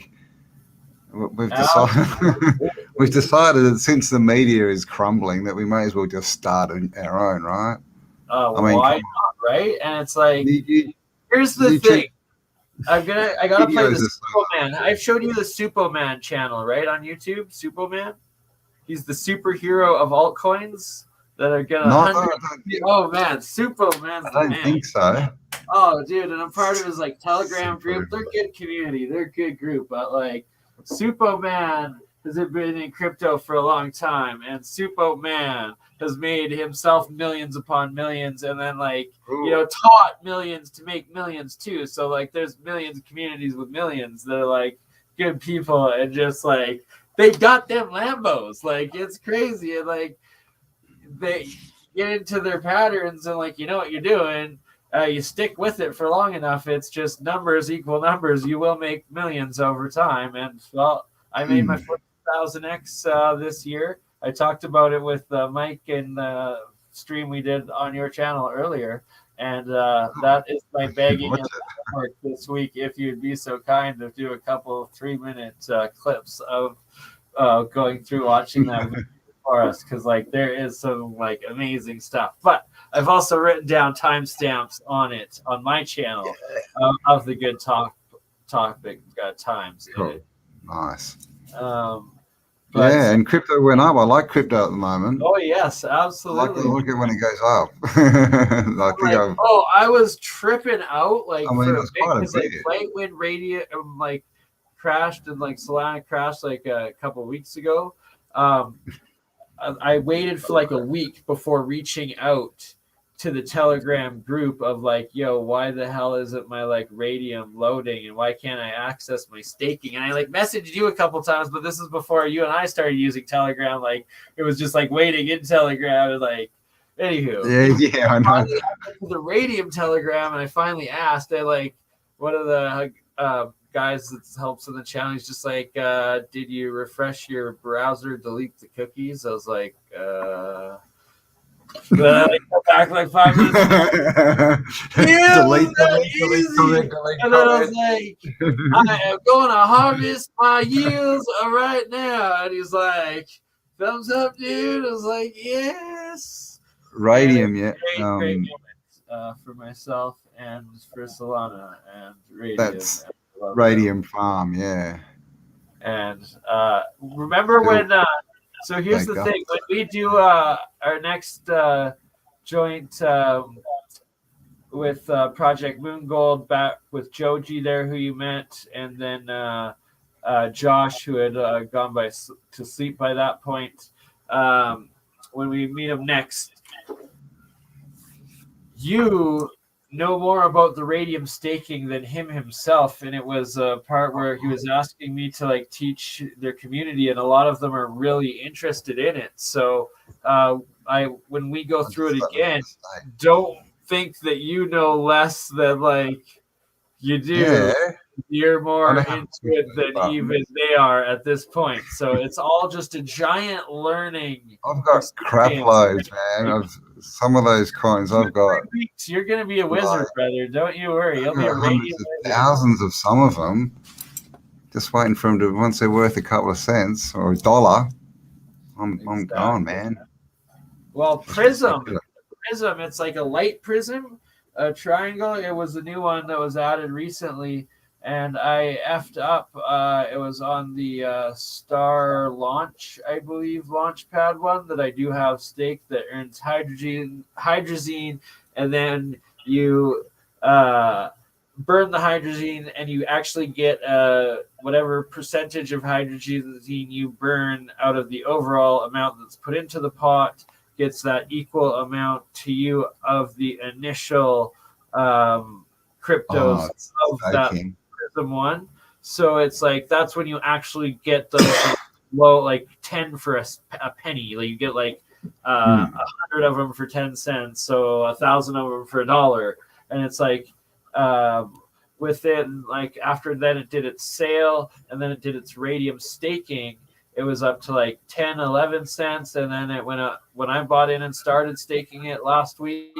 And then it went up to 15 cents, and then yesterday over today it actually doubled again, so it's up to like 32 cents, and it's like still at like 100 APR right now. So I'm like, woo, that was pretty good. But so I've only got a 4x on that in this week, but I could have actually gotten over 100x had I put my hydrazine in, which I didn't, and I messed up on it. Just send me an email and tell me which ones. Well, I need to redistribute my staking. Right, exactly, and or just add more, and we'll continue with it. Have you still got Wolf? I've got like about 50 million Wolf point, I think, at the moment. Holding those, man. They're gonna go up. It's gonna at least double, if not like 3-4. I promise you that. And put it in with the Radium staking matching, because then if it 2 or 3x's, Radium will just go up paired with Solana, so it's more of like a stable coin for you. So then as it goes up in that LP, it'll sell it off and give you more Radium, which then you can actually send out and exchange with Solana in any wallet, and that's how you actually cash it the F out. So it's good. Definitely. All All right. right. So that's a lot of crypto talk. Exactly. So if you want to get back to something else, well, I get Yeah. Tyson Turtle back on because he's our hero for he's their sponsor. Tyson the Turtle. Is Tyson the Turtle missing out? Now, what have I been? I've been looking at so much stuff lately. I've got about 50 billion tabs open. I've actually been looking at New Zembla. I don't know if I can explain what I'm trying to do with that. What else can I look at? I've got like so many half-done videos in my head. And I've got to make 2 tomorrow for the Syncretism Society. If you haven't checked that out, go check it out. This is Shambhala. Keychain Shambhala is the best place on earth. It is a music festival in Nelson, BC, which was made famous by all of the American deserters that fled there to Nelson, British Columbia, to grow the world's best pot in the 60s. And Nice. Today, the actual capital of Canada's pot is, and the best pot in the world. And, well, I've done many a drive there over the decades, we will say. What for, Bernie? Scared when the cops drove by on the way back. But, anywho. What am I doing here? Okay. Let's have a look. Oh, no, that's not what we want. What do we want? Okay, it's going to go weird for a minute. Woo! Okay, hopefully you guys can see that. I'm hoping you can. Can you see? Can you see that? One of my screens is broken, and I need another one, so I can only see one. Yep, cool. All right, so this is just 1832. They say bird's eye view of Chicago. Now look how big this place is for starters. Like fairly big. Crypto actually means communism. It's like I thought it said communism when I put it up, but I'm going to change it to that. Crypto actually means communism because you can write your own down and Cam can have a great time. And it'll be autodidactic communism crypto. Communism. All right. Does that mean I get to be ruler? Look at these canals, right? We've got a massive ship in here. Whee! So these are big man-made rivers. Now, I believe this is all pretty different because I've got some pretty interesting pictures of Chicago. I mean, this is just a drawing, obviously. Like lots of buildings.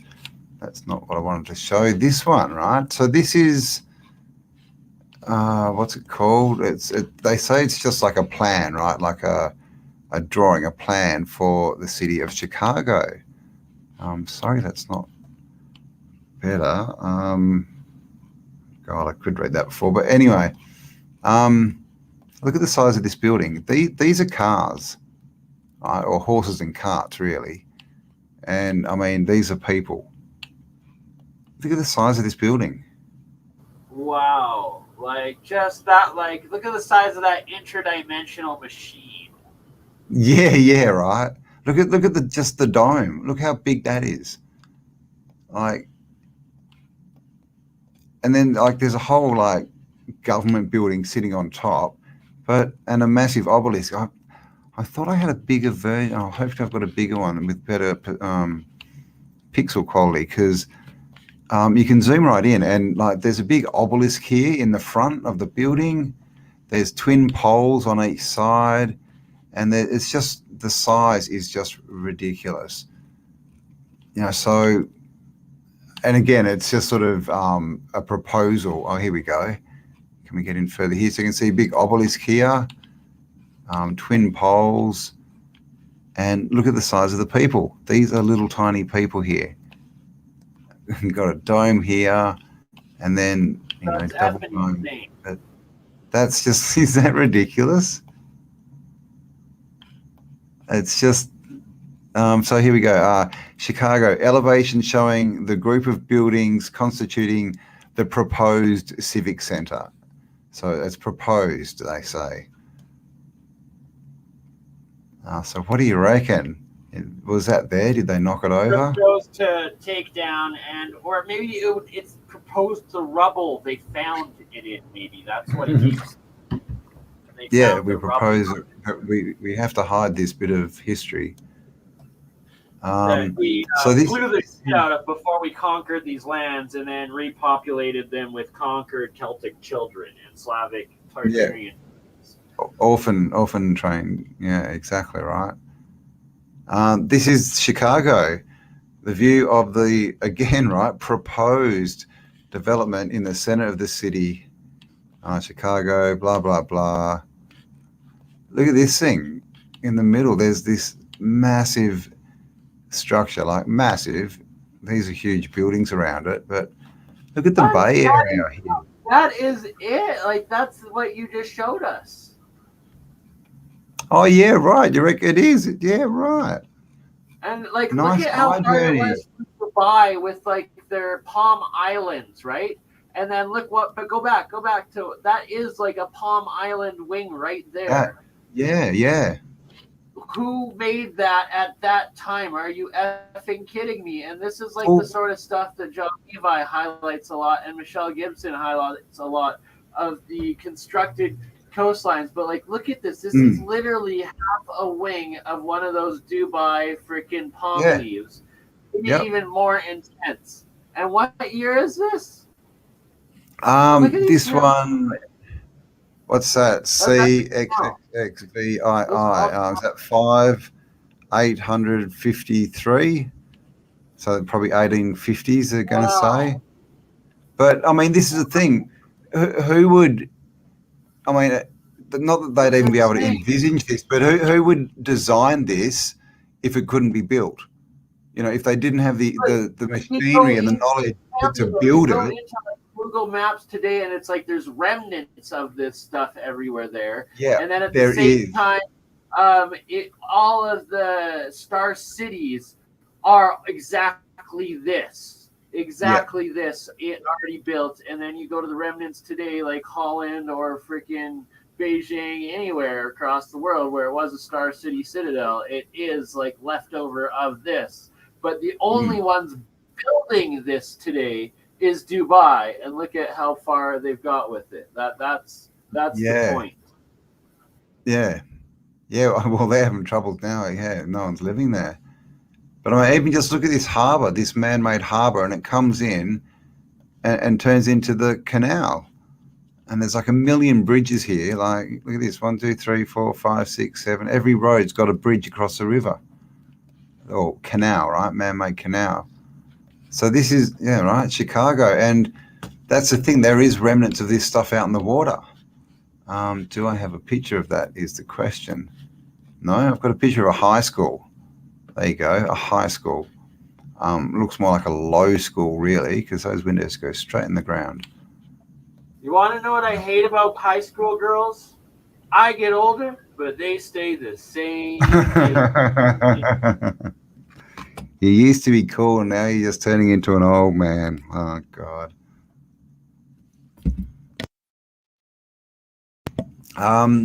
This is Chicago too, right? Check out these castles. That's where old King Cole used to live, I think. They've got a Colosseum here for us, which is actually another castle. A massive cathedral here. Even downtown Calgary, there's like the military building right in the edge of like the downtown, the heart, by the old fort, and it's like a castle. And it's like Calgary, the old west. It was like wood and brick fort, and then it's like, who built this castle? Come on, you know that bloody King Arthur was up that way. The Knights of the Round Table, mate, they whack those things up pretty quick. Right? Like, it's... And I mean, and look at the people again, all in suits and all in the same clothes, got these horse and carts and cars. You think that they built this stuff? Like, all the time when you see these photos, these people, I mean, it's a bit like today, right? They don't really look like they know what's going on. They're just kind of like loitering. Like, what's going on here? This is a photo. Is this?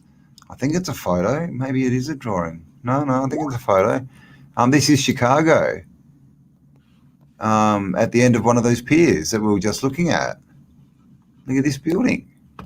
And it's like, how did they have these castles and these like fortresses and these coliseums, and that they just burnt down? But everywhere else in the world were these same ancient. Oh, he's still there. Look at this. What's that? BurnEye? Have we lost BurnEye? What is this?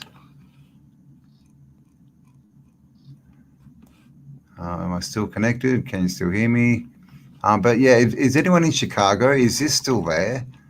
I think it's the port building. It's I've got a better. I think it's that out there. As far as I can tell, I do have other pictures somewhere. So is that still there?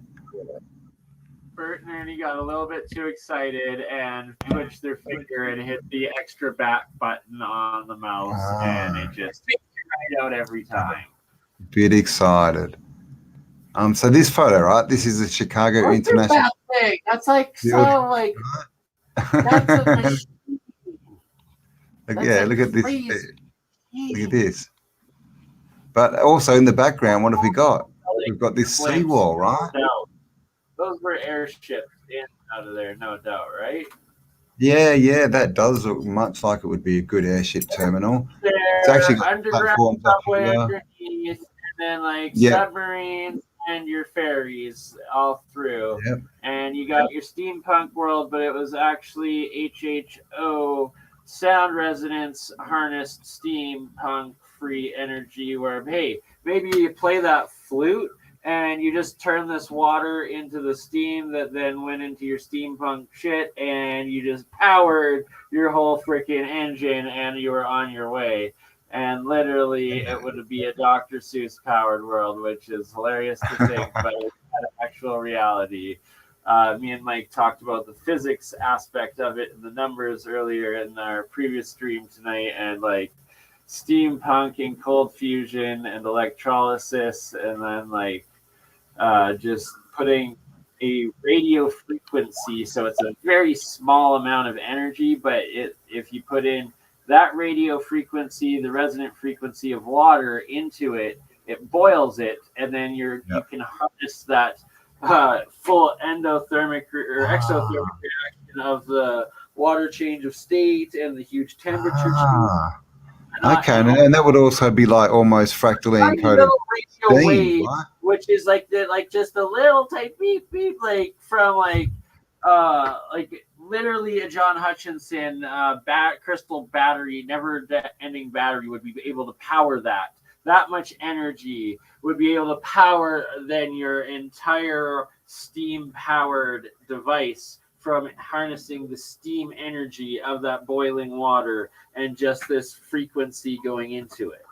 Like that like when you understand that, and like how real free energy is achievable through nature and cold fusion, it's like we are the most wasteful, idiotic civilization in the entire human 4 billion year civilized Earth history. And we need to get Michael Cremo on here and his parts and like his freaking lifelong discovery of like definitely that would be awesome. Advanced human civilization for like hundreds of millions, billions of years. So it's like whether you want to think dinosaurs are recent or past or dragons, they're all of the above, and man lived with them most definitely at some point. And like there is, and whether you believe in modern science dating or not, there's actually documented so many cases of modern science showing human remains of like technological stuff, antiques, all sort of stuff in hundreds of millions and billions of year deposits. So it's like just you got to throw any dogma out your freaking mind and just start and when it comes to admit that we just don't know. We don't know that we don't know and all that. How do you have what was it? Look at this. Morrison Hotel. Right? All right. Do you remember the Doors? The Doors had a Morrison Hotel album. Sorry, what were you saying? Oh gosh. That right there looks like Calgary's downtown, like military freaking history academy thingy that like is, but there's more castle on the backside. Always military, isn't it? It's not What are Calgary. all these lumpy bits for? What do they do? Right, and I believe that's probably some sort of diode plasma reactor sort of thing, or like encasement that, imagine like your thunderstorm, really powerful sort of energy charging, and then interacting with these during their when storms are happening, and that's when they like get powered up and exchanged through nature and through the ionosphere and through the natural cloud and electrical lightning. Yeah, it's almost like a waveform, isn't it? Like expansion, It contraction, is, like right? boom, boom, boom, boom, boom, And which I is bet how. you it has to do with harnessing water and harvesting like steam and mist and it turning back into water and ice and that electrical process.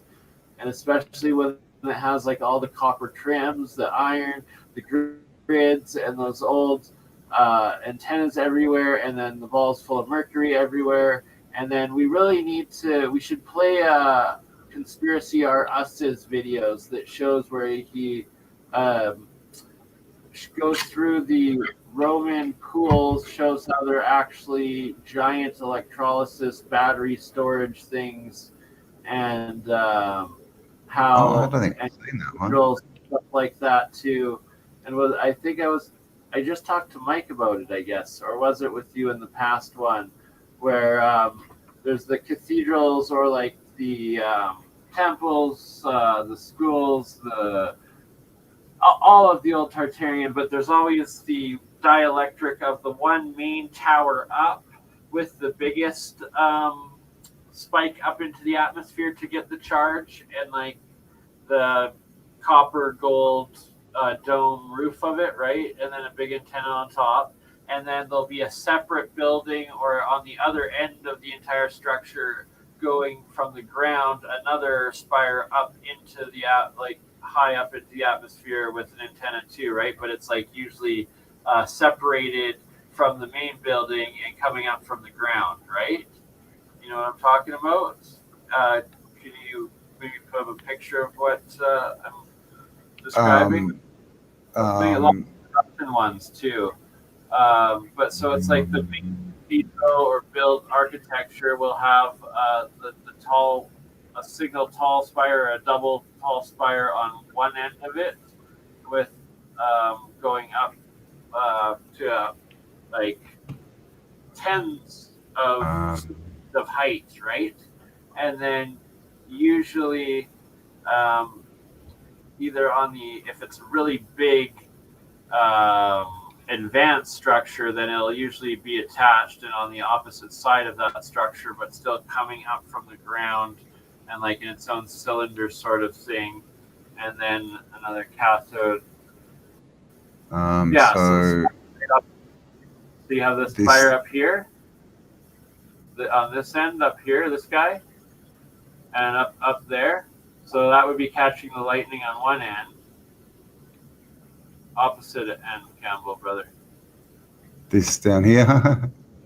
No. The complete back there. There you go.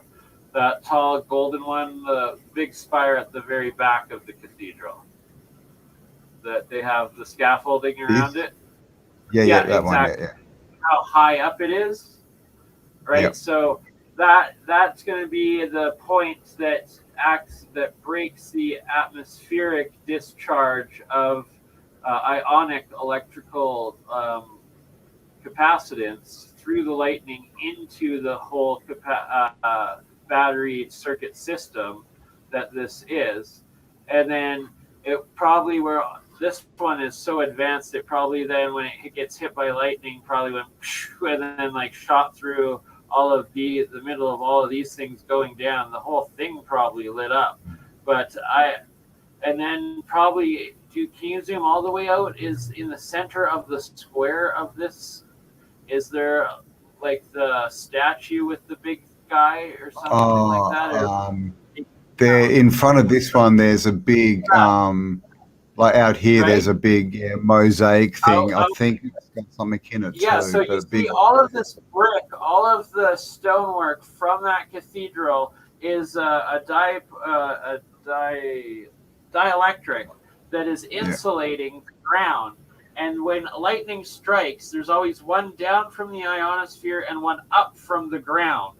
So the first one comes from the atmosphere, strikes the building at the very top, powering the entire thing, and then simultaneously the second strike would come up from the center of this supposed park of that old just statue, and that would be going back into the ionosphere. And then underneath this entire thing, this entire workshop, advanced technological archaeology, are these big like cylinder storage domes for grain or whatever. No, those were these giant Baghdad batteries, or what I'm doing, huge electrolysis batteries, and then like all of like you see these the so-called Ferris wheels and all of those sort of things. But then merry-go-rounds in those old houses and castles, the Van de Graaff generators and whatnot, where you're spinning those two big plates out of the static to get the charge to power your jars and your mace, or what are they called, the Leyden jars? Leyden, the Leyden jars, right? But it's like, no, those Leyden jars weren't like the first like shitty type. Those ones were so advanced, we're only starting to understand them again, and it's literally this monoatomic stuff, this superconducting plasma quantum material that when you have the solenoids with nanocoating and interactions going into it and stored, you actually have these like space technology style freaking plasma battery powered things. And then imagine that in those huge underground is probably 2-3 times the size, built of like basalt and whatnot, or the brick that's also battery now we find out and whatnot, and like the iron rods going through all of it, which is transferring the magnetic power, which is another thing that we don't even incorporate or understand or use in our modern technology. We only use the copper, but anyways, and the electrical, but that's getting off topic. Point being, these things are so advanced, took so much power just out of the environment that it's insane. And they probably glow, those drawings or paintings and sketches that were probably renderings of photos when these things were working, it probably got struck by lightning and the entire thing then just glowed for days. It was probably powered by this. Or like if mist goes through, it would probably just harvest it out of the daily energy changes and then power it. And then it's like glass tubes with any of the noble gases in it, then you ionize it, thus aka turning it into plasma with the smallest of charges. That's lots of stuff Mike's showing and whatnot. And right there, they broke it. There you go, they destroyed it.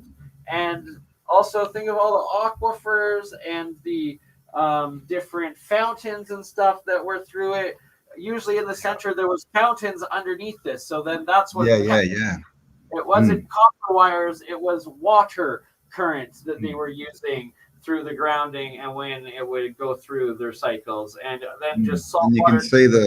You can see the iron inside, like going down into the ground. Like, oh my god, it's so much more efficient, and it's so much like it's just insane how lost we think. Like we're so developed and advanced, and it's like no, we're just so stupid and wasteful, and like it is nuts. Like it's exactly like see here, it's like right, like. If you see anything other than like a highly dimensional technological device, are you on drugs? Because yeah, exactly right. Time to put the books down. Time to take the red pill. Frequency, tuning forks. And so this is all of it as well, right? In phase, out phase. That's all. That's what you were talking about before, I think, like having Yes. double energy. Oh God, what were you saying? Something that reminds me of something anyway. But I was thinking it at the same time you were trying to put it into words, and it's like on the tip of my tongue, and like I was trying to wait for you to like get it out for me. I was like, because I'm sorry, but I have to just show. But lovely Amber, and she says hi. We were talking about her earlier, but like, what do you get for the guy that supposedly has everything? Well, she finds a way. It's original Indian buffalo horn from India, and then an awesome giant magnifying glass. Magnifying glass. There we go. Wow, brain fart. From India Crafts Import Fair Trade, I think it says, but isn't a giant magnifying glass for the science? How did she find that? Right, like she. What did I get Bertie for Christmas? I know what he'll like. He would love a magnifying glass set into a genuine Indian from the continent Indian bullhorn. Yeah, I'm going to go buy one of them. Right, like, isn't that material right there? Like, very, very cool. I mean, and you can take it like when you go like into the jungle, right? Like Indiana Jones, and you're cruising through, and you can like stab it into the ground. It's self-defense. If I get lost, I can like separate it and blow out. I can harvest water. I can start a fire. I can read. I can do all sorts of things. And then it's the multi-magnifying glass. My mama awesome. The Swiss Army. That's what my mama got me. Swiss Army magnifying glass. This one glows in the dark. And the eyes are actually galaxies, like they reflect galaxies out, and it's a plasma blowtorch. So that is pretty cool too. Like for the guy, you can never have everything, but things are nice. And like Bert and Ernie, they love it now. They're bad. They have to run for their lives if the sun is out, but it's okay. They don't have to worry. There's only 6 hours a day of it right now because what? 6 hours? Oh my God. It's maybe a little longer than that, but literally my friend that works up in Yellowknife, it's less than that for him right now. Wow. Yeah. Well, you're up so far north. Like I think we get down just under 8 hours in the middle of winter, but 7 hours, 50 minutes or something. But uranium glass. Ooh, what's uranium glass? Tom, I noticed that the static in the air is off the charts after the rainstorm went through. Well, I mean, that does create it, but I think, there's a bit more energy in the atmosphere than there was a few years ago, shall we say. And some planets have changed. Venus and something, Mercury. Cambell, was it with you that I was talking about the age of the new sun and it confirming, like this, how Nassim shows 2001, that the magnetic pole flip on the sun, like every 11 years, it's the the sunspot cycle is what it's called. And every 11 years when the magnetic flux builds up in the sun, it does a magnetic pole flip throughout history. But in 2001, Nassim Haramein shows that it doesn't actually do a magnetic pole flip. Instead, it pulsed, and it flashed like a white light and kept going.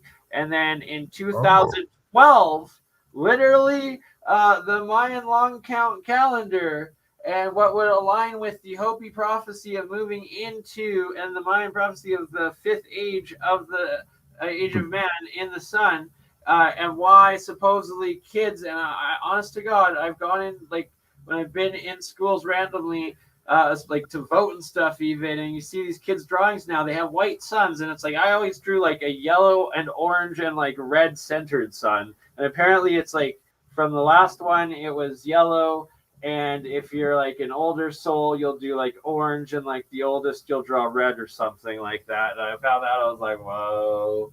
And I still have some of those drawings up on my walls that we will show one day. Anyways, but it's yeah, it's definitely. I wonder if they're be interesting to see what they're drawing in actual kids' books.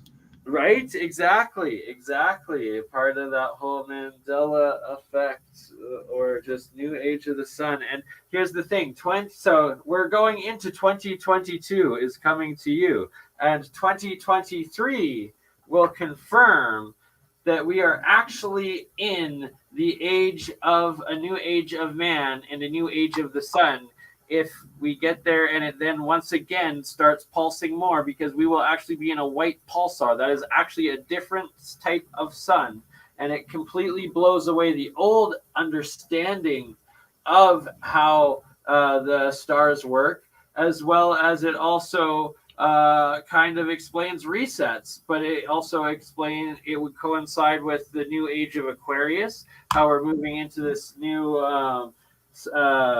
constellation, and well, I can never think of it. Anyways, astrological age goes around, and it's confirmed by what the NASA calls the wobble. But anyways, 2,400 years for the 12 different ages, and it's like the Kali Yuga, all the ancient Eastern philosophies, as well as I believe the Tartarian, and then like how Olaf shows off that 7,500-year-old Slavic calendar, and like the graves with those years and using it and whatnot. That it's like there really is past golden ages, and like the Egyptians also, they talk about, Babylonians talk about, the Sumerian kings list. They all in their languages tell the stories of these past golden ages and cycles, but especially in the Mahabharata, I believe it is, that talks about the Kali Yuga cycles and how it goes from golden age to silver, copper, stone, and what the dark age is. And this, I'll put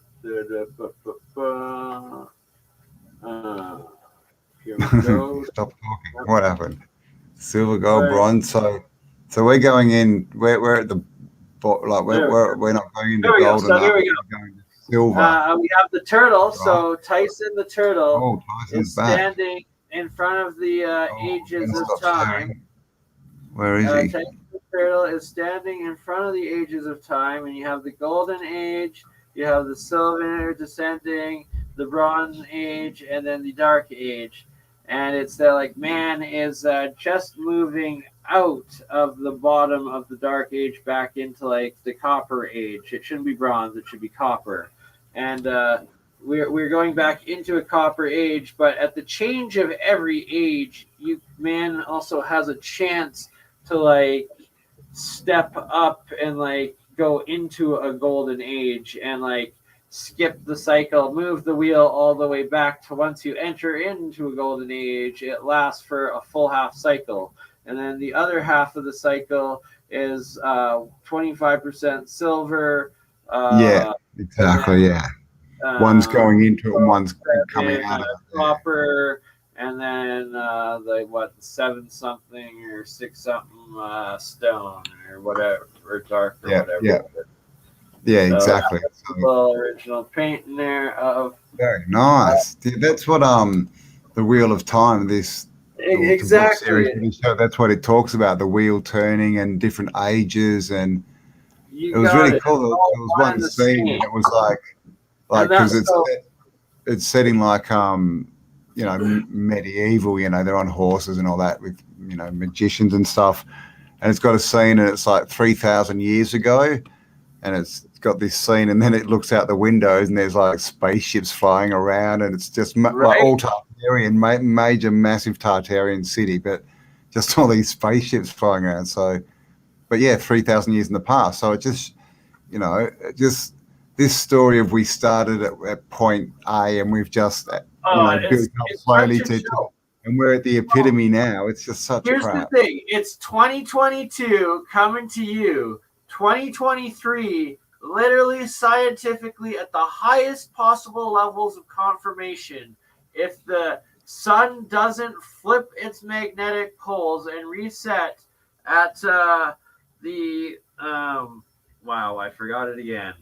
The electric cycle, and it instead pulses white and pulses more, like Nassim Haramein has shown, that will literally demonstrate to you confirmation that the Mayan grand time system is much more advanced and accurate, as well as the meaning of moving into the age of Aquarius, as well as the meaning of NASA saying that we've crossed the galactic plane and are now getting physical more energy into everything, or the metaphysical teaching that is consciousness connecting back into us, and we now are moving into a higher conscious dimensional, and as David Wilcox calls it, the transcendence, or the not evolution but ascendance or whatnot. Ascension. Yeah. Yeah. Well, this is the thing. Like, we've got every culture talks about it. We've got the Yugas from India. We've got like the Great Wheel from Europe. You know, the precession So of how the much equinox. confirmation does Tepe. people need? And it's like, if you're still a skeptic of literally every ancient culture telling you that humanity is tens of thousands or hundreds of thousands or literally 5 different ages of the sun old, or we were on the 4th, and that we are now literally into the 5th and a literal new age now, like there. And so many of them talk about the new sun. Like, they talk about ages as like the new sun, right? They don't. It's like the new age of the sun, the new sun. You know, so it's like the sun. When the sun changes, that's the new age, right? Exactly, and like because it's the power source.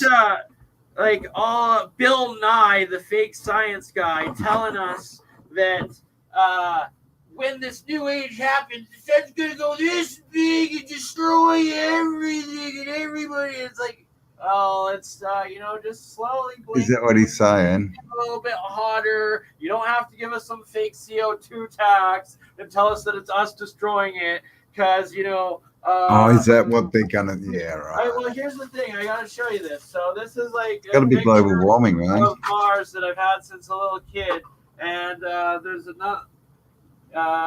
There's some of the ice cap up here still. There's another one that I have. Wow, that might be Mandela effect, because there used to be an ice cap on here. Another one in my bedroom, still on my wall. It's a painting that wasn't a real picture of it, but of the time, that shows the ice cap on it, and that is actually melted now. So if they're trying to claim that it was never there, it was. And there was a ice cap on the moon before. Where is it now? Like, why is there no ice caps on the moon anymore, or on Mars anymore? Like, what the fuck is that? Because they're and here's the thing: that people that don't believe it, it's like, I have that next to Tesla there, that blue green striped cylinder. That is a giant telescope that my dad built with me when I was 6, and I've been using it my entire life, watching the planets and the moon, and watching the changes and how it looks. And it's like, I remember when I was in university taking astronomy when I was like 21, and I literally got kicked out of class because I showed a NASA article of a picture, and I was like, look, here's a volcano. This is not a freaking just random dust cloud. This is showing active volcano on Mars. You're trying to teach that the geologic system of Mars is dead and there's nothing in it. Well, here's an active volcano. They're like, that's blasphemy. Like, blasphemy. thinking. Yeah, it is, dude. You shouldn't be thinking in school. Today, they actively now publish pictures of like exploding volcanoes on Mars, and they're like, look here, it's an active volcanoes. Look, Mars is active. It's life, and And then it's like you go back to the anything on the moon or Mars or people looking through the telescopes hundreds of years ago. They talk about clouds. They talk about like life and all sorts of like active shit that they describe. And then it's like they give them real definitions of like same sort of like areas, like they do a human map or Earth map, I should say, and like countries and locales and features, and it's like, why do we choose to believe the lie of the tell-lie vision? Just keeps changing, man. It's a story. It's on TV. They're telling that there's so many of the fantasies, but it's like that's the reality, man. Like, well, TV is just the reality, the wake version up. they want you to It's a believe. dream, or if you're in the wrong dream, wake up. If you're stuck in the machine, it's time to start to dream and wake up to the infinite fantasy reality. Start to dream, or you may start to scream. Got to blow this thing apart, man. So yeah. And then what's so it's New Year's Eve in 3 days. So I gotta get a hold of a couple of people, and there's a good chance there'll still be a metaverse party. And the crazy thing is that I was part of last year a 24-hour global stream of DJs that they had someone playing in every time, or more than one people playing per time zone as it turned across the whole plane of the new day and the new year. And I think it's happening again this year with my buddy. So I'm going to see if we can, and they were doing it on Twitch. So I'm going to see if we can onboard them onto our StreamYard and then into the metaverse, at which point I don't have to worry about booking a single DJ, which would take me a lot of work, but I could pull off in 3 days' time. But the point being, that's already something I've been a part of and is already going. So, hey, that's what Space Wizards do. They just DJ Space the Wizards. metaverse. Oh, and by the way, my Good name for a DJ band, that one. DJ Bernie Slanders. I am DJ Bernie Slanders. Bernie that is Slanders. my name, Bernie Slanders. Nice, yeah. So we'll be doing something on New Year's Eve, so I might do a stream as well. I've asked, I've asked Kelly if she'll come and have a chat. So we'll see what happens, but there'll definitely be stuff happening. There's 24-hour live going, but soon that's going to be probably happening, twice a month. With lots and lots of stuff. So we're going to just, start a TV station, I think. Why have gaps? You really right? are. Why have And the gaps thing between is the that videos? to a larger subscription base than most local TV channels. So Yeah, like literally, boom. we've got some channels together, and we've got, I mean, it's millions of viewers, and that's more than most channels are getting at the moment for sure. So that will be interesting. So we've got a plan. We're going to get all these big channels on, bigger than us, and then we're just going to stream with them. And that way, we should all share our subs, and we should all grow and get our message out to a much bigger audience much quicker. So that is coming up. Oh, there's just so much coming up this year. I mean, oh my God, I don't even want to think about it. Coming to you. I love it. I've done nothing for the last 2 days. I've just taken them off. Just got here's something build I up my got right here. This is how they label bulbs. See how it says 40 watts? That's a fixture that it will fit, and it says at the bottom utilizes 4 watts. So it's actually LED. It's not actually 40. So when you're trying to buy it, you're going to be like, oh, it's still a 40. I don't want that. No, it's actually 4. It's actually only 4 that it uses. And usually it's lower than that. Usually they actually don't use like any at all. But it's got its same lumens as a standard 40-watt bulb. Yeah, exactly. Wow, cool. That's an example of free energy that they're hiding the labeling in plain sight to misdirect. Yeah, oh, yeah. So that's a good point. What have they got in there? A step up or something in there or something? Who knows? No, it's what the LED technology. It's called fusion, as opposed to like how I talk about the hot electricity of incandescent light bulb. That's literally using thousands of watts of electricity, and this little guy is only using 4, and it's like really, it's probably only using 1, and like. It's insane. So yeah, it's just not losing all the radiation as well, which of course we pay for, right? They give us this dodgy electricity where we lose. Look at this! Look at this! Here, look at this! Look, woo! Oh, nice! There you go, free energy, guys. Can you see that? Literally, these are free lighting energy up bulbs. Next to the I wonder how the ancient generator powered wirelessly. Well, here you go. And so that's the thing, like you were mentioning before, with the old castles not having the Van de Graaff generators and the static creating wheels. Like if you just had that, I mean, you could just have wireless lights pretty much, couldn't you? Exactly, they all did. So just running off that, yeah. So you can Tesla see got that, the guys. idea from. Like, see old Bigger? Oh, world. that didn't work. Oh, I've lost. I made you small. Oh, there it is. So yeah, free energy.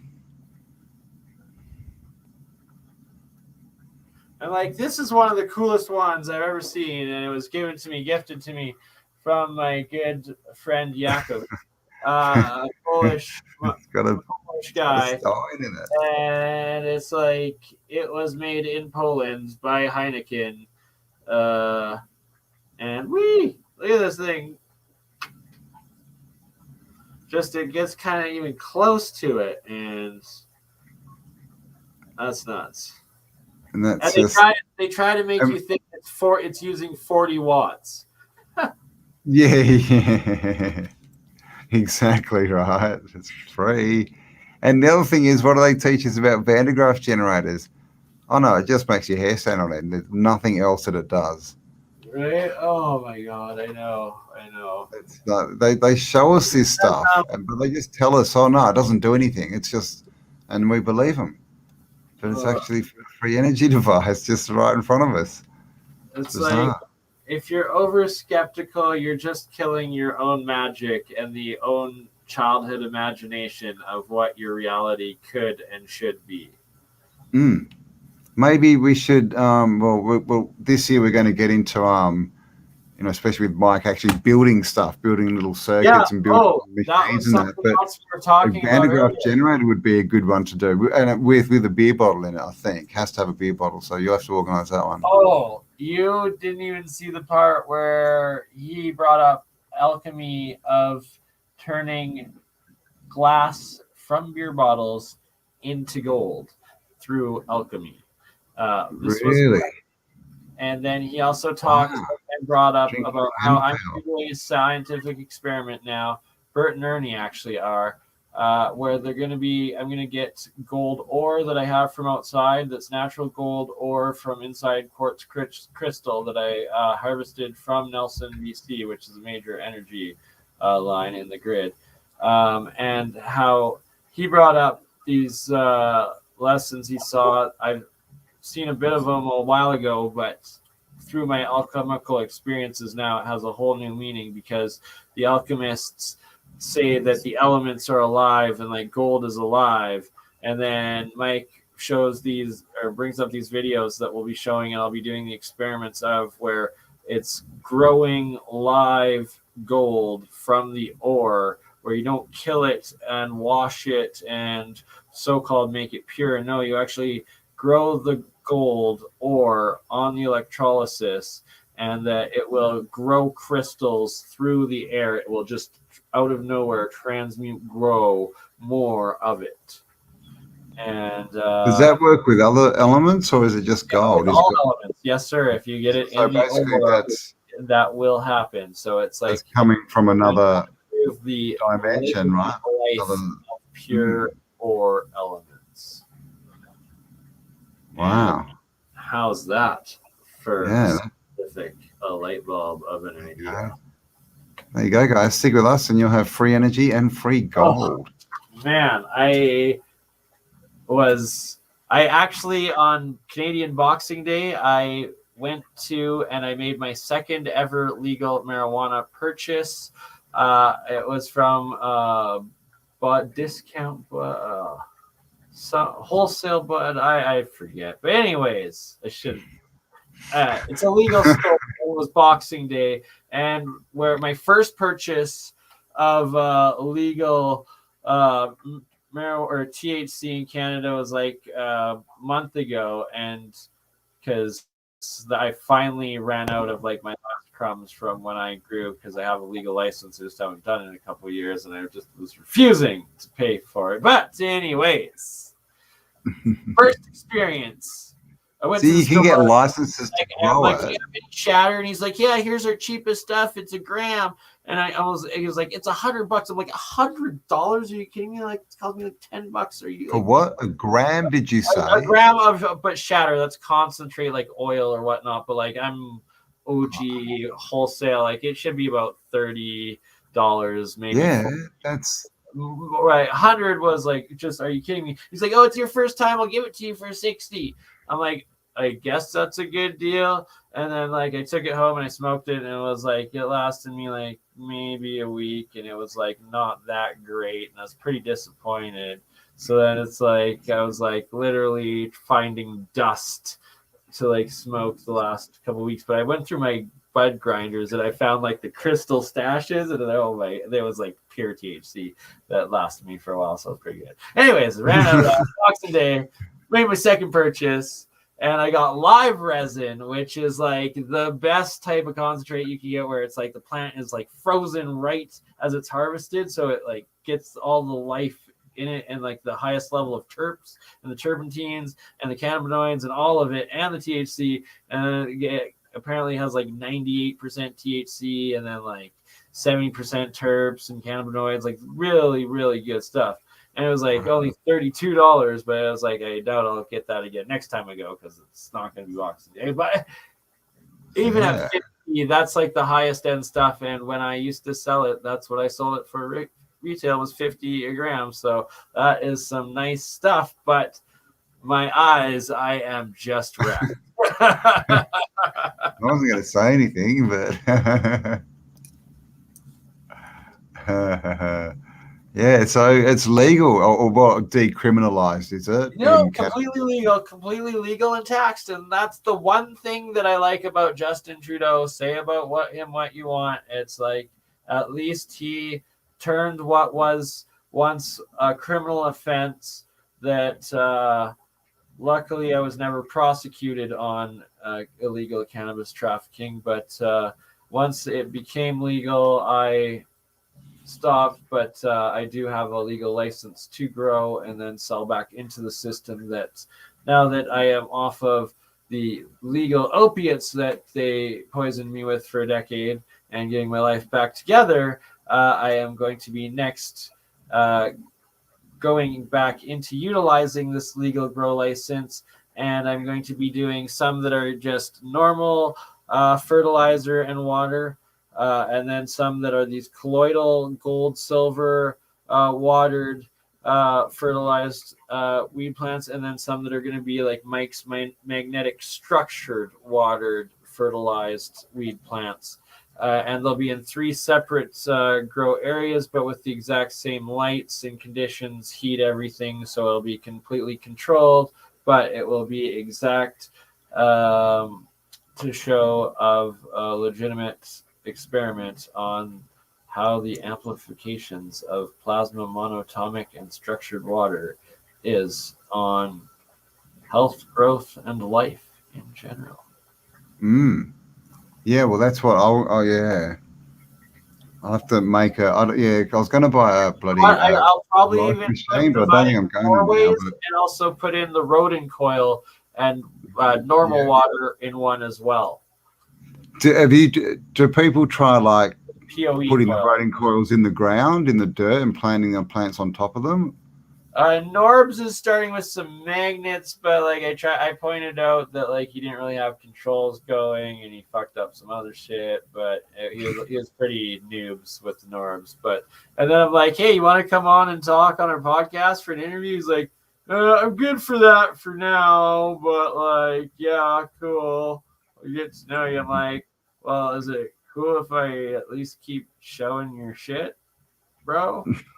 It's like nothing. I'm like, all right, well, I'm not going to show your videos anymore if you're going to possibly freak out and I don't know what you smoke and think that maybe we're bad when we're just trying to get along. And like Cambell's literally flat earth and all you do is make crazy models, you flat earthers, you.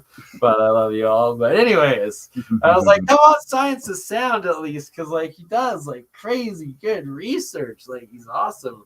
And like, I don't necessarily promote the lyrics in his music that he makes, but it's cool that he's making it with the different frequencies. I'll say it that way. 432, yeah, that's something else we've got to get. But yeah, I want to do that too, like fractalize, or is that what you call fractalized water? Tune it. So that's going to be podcast 2, so week 4, and podcast 3, so week 6. That on the Sunday, me and Mike will do a workshop where we're recreating that. And then also Aaron's been waiting. I got to let Aaron in here too, if that's all right. And he's been a donator as well, and just a great guy. And he's also a Reiki healer and so much more. Oh, is he? Oh, there you go. I've got Reiki one. I will send him the link right away. And isn't it interesting that Reiki, just to go sideways, when you get your Reiki, flat thumbs. They basically the way they activate the energy and stuff is through cymatic shapes. It's the same stuff you see in the windows, same stuff you see in Dr. Emoto's work. It's the same thing. You got it, brother. What were you saying? Do you remember? Here we go. The challenge of BurnEye. What was he saying? There's a light bulb. That's what I. This light bulb goes on. Free energy. I was hearing the dog creeping upstairs, and I was like, "What is going on?" Thought, just show free energy. Exactly. We started going sideways. We did. So, is Aaron in the waiting room? No. Aaron, that's what we were talking about. Yeah. Letting Aaron in. You were going to send him a thing. All right. Sorry. I'm going to go get this done. I'll be right back. You continue being awesome, which is you, for a few minutes. And when I come back, Aaron will be joining us shortly. All right. Shall we have I've got some pics here. If I can work out how to do this. All right. Share the screen. So this is called the Chateau of Chenossu. The Chateau of Chenossu in France. Built across the water, and we see these buildings everywhere, don't we? Really, built when they're built across the canals like this. But it's a pretty cool place. So I thought we could have some look at some pictures. Of course, these. What are these? Right? Are these vacuum tubes, vacuum cylinders, some kind? Who knows? That's exactly what Conspiracy RS shows, and. Oh, okay, cool. Was that Conspiracies Are Us systems? They're crazy. And were they on our? It stores it. Yeah. Oh, nice. Salt water. Good point. Salt water, and then it's lightning that powers it. It's lightning. It's the ionosphere. Lightning into these cables. Oh, look at that, man! Look at that. Woohoo! Was that Conspiracies Are Us? Were they on our live stream the other day? No, he's in Ontario though. He's good stuff. we'll talk to him soon. But see how there's always the one that's separated from the others. So it's like through the ground is where the storage tanks were. The battery, yeah. Yeah, definitely. Okay, all the tunnels under it, so there you go. Look at that. That's what I'm doing. I'm getting Aaron on the live stream. Look at these antennas, man. They're good ones.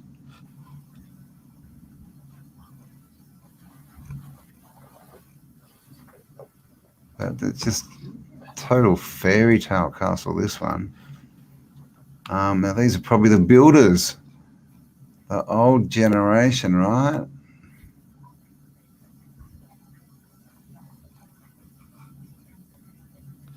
And some plans. So this thing goes way under the ground.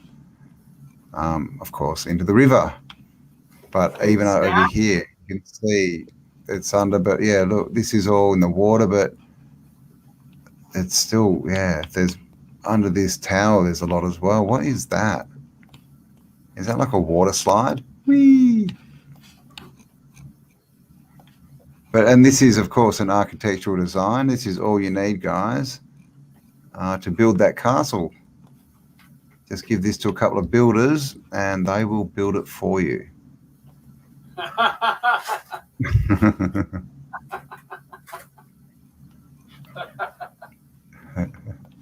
For $10 billion. For 10 billion, yeah. In 3 weeks. In 3 weeks. In the metaverse. Yeah, exactly. And Snoop will play at the opening. Oh, Snoop Dogg. And of course, there you go. So look how old these buildings are. They're always like this in the first pictures, right? Before they clean them up. I mean, look at this wall at the front here. Gosh. And again, statues. An oversized Antiquitech. And they polished it up, and it looks like this now. Look at that. Wow, look at that. That's cool. Got the bell in there. Okay, so that's a good setup. Have a look at this one, Burn. So we've got our antenna, our aerial antenna, a resonator dome. Right, That this one's would going be. to outer space. That one's going to the moon or Venus or It's got the bell in Mars. it Like, too. come on. Got the bell, got the resonators, got 2 belfries or spark gaps maybe. Is that what they are? So it comes down, resonates to the right frequency, gets shot down here, amplifies the voltage, and then up again, and then yeah, it shoots down. And is the bell there maybe because if they don't get, is that another way to start it if they don't get The lightning? bell is like NASA's warp engine. Literally, NASA, like if you look at what NASA's warp engine is, it is a metal 3D printed bell on its side. And like Yeah, right. gives out more energy than is coming into it. And it's like, oh, okay, sideways bell. Never a straight answer. Yeah, right. So basically, yeah. So it's an amplifier, basically, isn't it? It is, exactly. Yeah. It's application through geometry. Yeah. Nice. Look at these. I mean, so imagine the amount of, in a storm, imagine the amount of current and voltage this thing could suck down. So once again, when I was talking about boiling water with sound, that's geometry of the universe. You're amplifying energy through geometry of sound. And sound. Yeah. Definitely. Look at this fireplace. What are these? These look like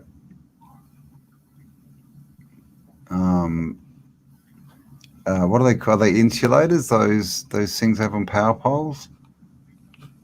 But also, look, there's a big metal grate in the back of this fire. Who puts big cast iron grates in the back of a fireplace? I've got the THC short-term memory loss, so Yeah. technical Right, difficulties. But and look bring at that one these. back to This life looks with like you.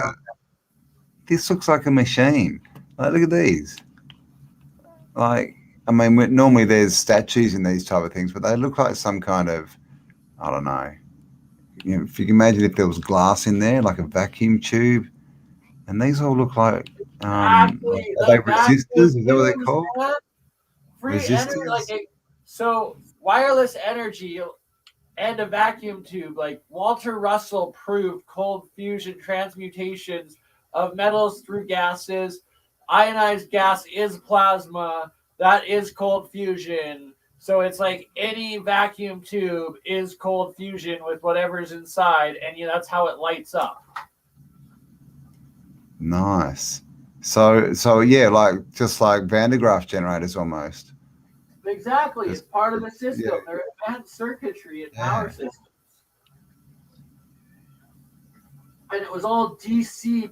It was DC plasma powered, natural cold fusion powered, not this AC style. Yeah. My God, my cat's going off again. She must know I'm live. Oh my gosh, look at that roof. We now have the Tyson camera back, and we will soon have the Aaron. But here is Tyson the turtle getting back up on his brick in the corner there.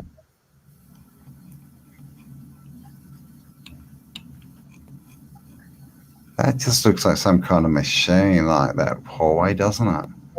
Sorry. Can you see that roof? I mean, it's all wood, but it looks like it looks like a resonator or something. What do you reckon? I don't know.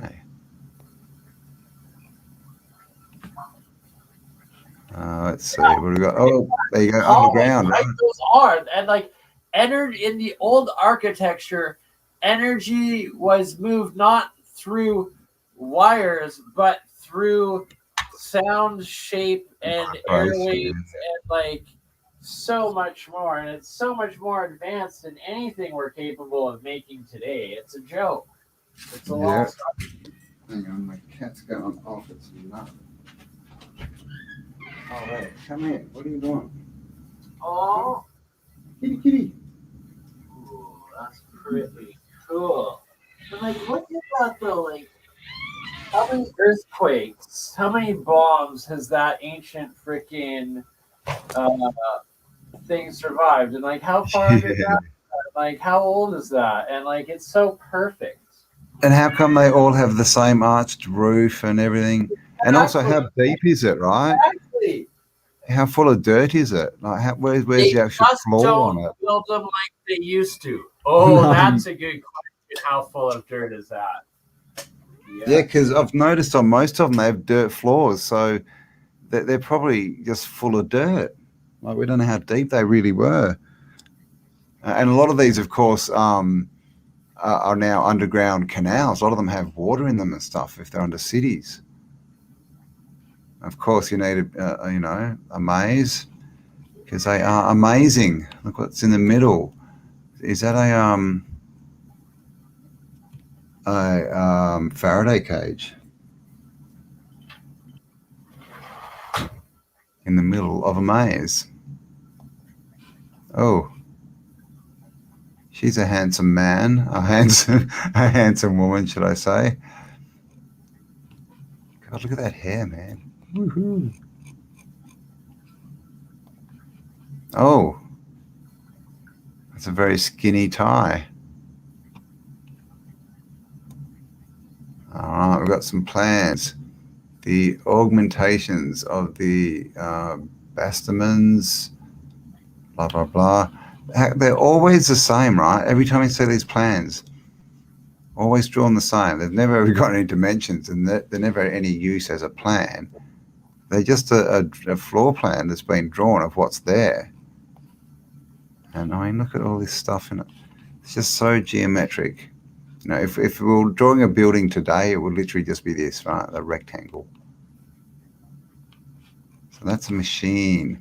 Oh, looks like that's the end. Oh, pop. Oh, something happened. Pop. Hello, it's cold outside. Oh my God, how'd you get out there? Oh my God. It's the power of StreamYard. It's a beautiful thing, and Aaron will be joining us shortly. Snow.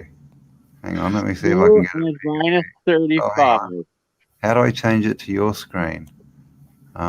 This one? There. So Oh, there we the outside workshop is tarped up for winter, but it is still. It's so cold. The water's out, yet the glass shatters. Oh wow, really? The glass is shattering. Here's all the skeletons, the bodies in my closet. They're all frozen.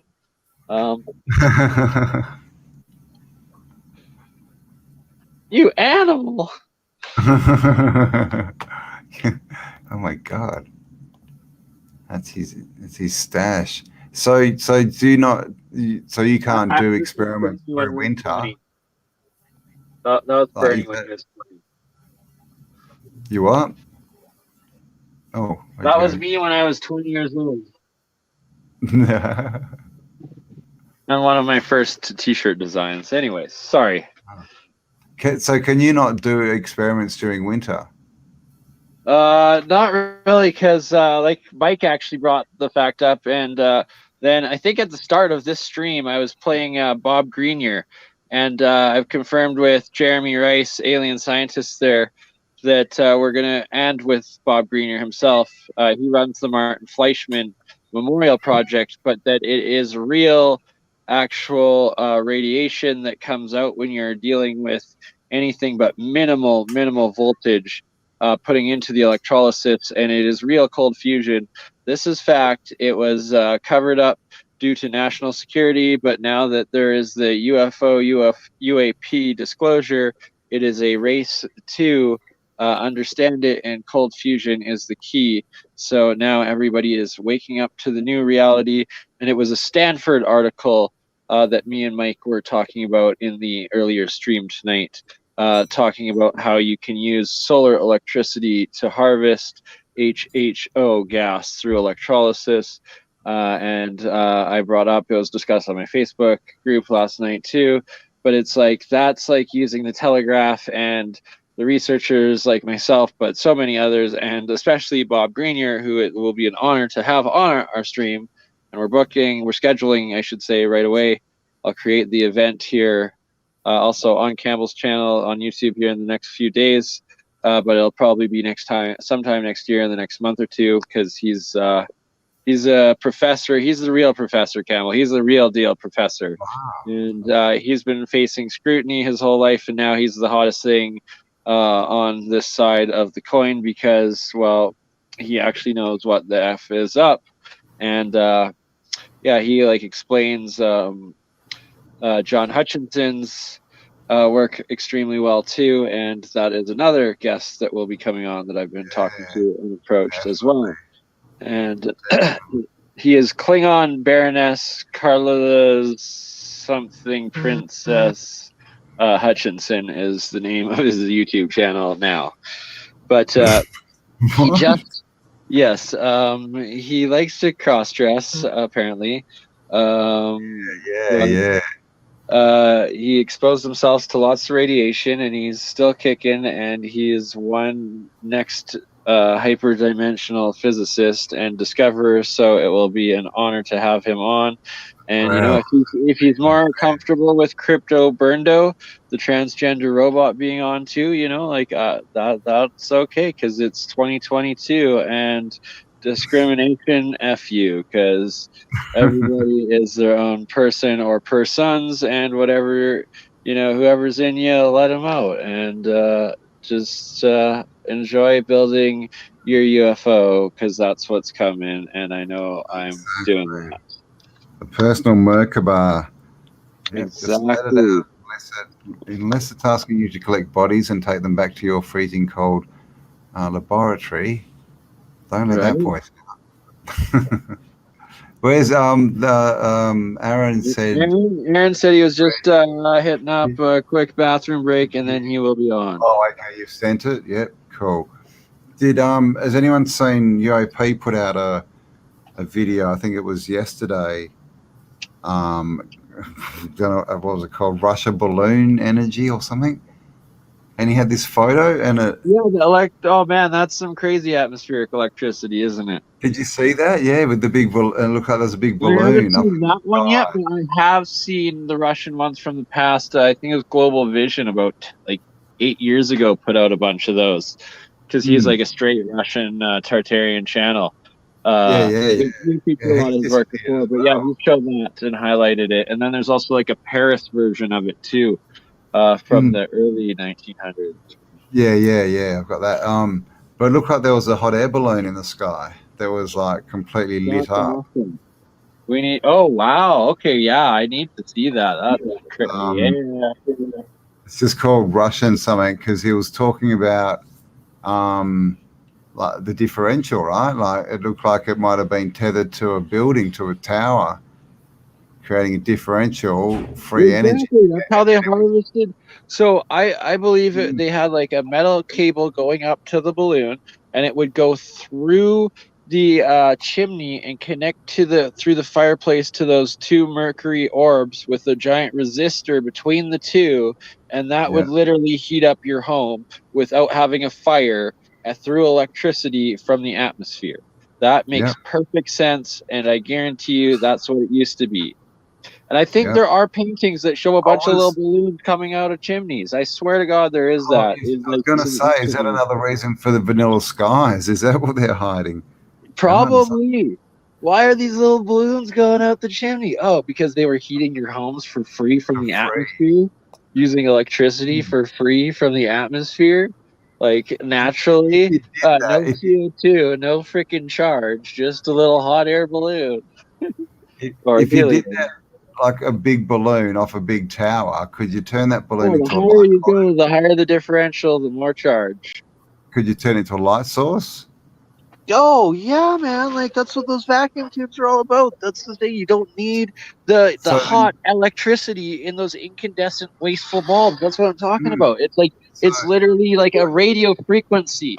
You have to just broadcast a radio frequency to produce all of that light in a vacuum tube. So it's very small, and it's actually over unity to a huge level. So that's what the old street lamps must have been as well. They must have all been vacuum tubes because they just don't make sense. Those bloody street lights are all too big. All right, how is Tyson the Turtle going? Tyson's still now. He's up on the bricks. Tyson? Oh, he's not there. No, he is. He's there. He's up on the bricks. Oh, there. Okay, he's up. He's sunning himself. He is. He's getting them UV rays. And he's a star. He's a rock star of the show tonight. That's why he's raving, right? Yeah. He's sitting in the limelight. Tyson in the limelight, getting entered into the metaverse. Wow. Oh, there we go. I think Aaron is coming in. Is that Aaron? Yeah. AC in the AM. We have an AC in the Aaron. Hello. Oh. Hello. I got a weird voice on. How is it? Whoa. What's going on? All right, is that better? Much better. My God. Less creepy. We're good now. I could be an elf. I don't know. We're all little elves. The elf is the elf. Luke, I am your father. I am your father. The elf. Oh goodness. China. Still working on my Trump accent. China. Oh, I think of Randy from South Park when you say it, but I guess he was just in. Sound like who from South Park? Randy. Randy, the dad, when he's over with. He's with Mickey Mouse in China. I was trying to think of that female that he does. Starts with an R. Nice. See, we are still streaming to Facebook. Welcome, Facebook brothers. Oh, Facebook. Yes, I have 4,800 friends on Facebook. I always get maxed out at 500 or 5,000, and then I like say something that I do a social experiment, and then like this year it's out of control to 42,000 people signing a petition trying to get me banned from Shambhala. But anyways, all that came of that is the owner of Shambhala added me on LinkedIn, so that was cool. Thank you, Snowflakes. He didn't know who I was before that, and I also got a social media management position that I'm starting in the new year.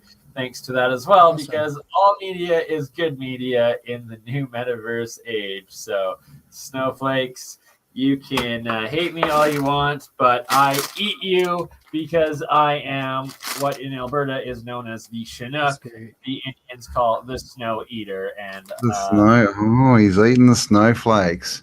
I am the Chinook flake. I am a Very Chinook nice. flake. Up there cleaning Chinook the flake. streets of snowflakes for us all. Nice work. The Chinook flake. I have to go let my cat out, so I'm going to let you and Aaron chat for a minute. All right. All right. I'll be back. Well, you were talking earlier and made me think of this Kachina doll. I got it from Arizona. My uncle was hold on, it's echoing in my ears. I need to take one of these out so I can talk. There we go. Oh, good. But my uncle was on a reservation down there, got a bunch of those and Apache tears, and I wish I would have brought some up here. They look like black rocks, and you hold them up to the light, and they're more like melt glass. You can see through them. They're pretty neat. That's dope. I have many Apache tears. They're very powerful in both the indigenous communities' histories as well as actual scientific energetic properties as a crystal. And you are a Reiki healer, and that is part of the Reiki healing, isn't it? Is the yeah, my certification's up there somewhere on the wall, but yeah, I feel like Dragon Ball Z actually helped me get in the mindset of how to move energy as far as visualizations go. But yes, yeah, so you bring that up, and I want to say for me it was Airbender, like the last Airbender, and then the Nickelodeon Airbender series, which was an anime, and it's like the Eastern cultures, they understand the prana, the mana, the energy, the plasma, essentially, Yeah, that it the is, key. but it's the universal conscious energy and how to harvest it. So please do continue with that. all right, I guess starting with harvesting, best place to go would be my signal generator here. Rather than just harvesting, like I read that this guy named Mission in Russia, he was making coils similar to the rodent coil. Like I got this guy right here that is hooked up to the signal generator right now, and I don't know why, but it seems to interact best with the solar plexus area, you know, the sympathetic nerve, and its connection between the soul and body, because the static radiant energy that comes off of like say, I think this might have been why my internet is going out. Turn it up to 20. Right now I'm at 320 kilohertz and 20 volts. And it's just barely lighting up this LED. You can't even really see it with that big guy. I should have brought the one with the bright blue one. But I don't know. I'm getting wireless energy that way. I keep forgetting that the mic is not my headset. Experiencing learning technical difficulties. Yeah, I Just wish I could figure out how to get this on the Facebook Portal Plus. This is for you, brother. This is for you, sister Carla Baroness Klingon Hutchinson. Klingon? But whoa! We were talking about trolls and Hutchinson on the Turtle Cam. I might still have some treasure trolls somewhere. I'm not sure why this ain't going through though.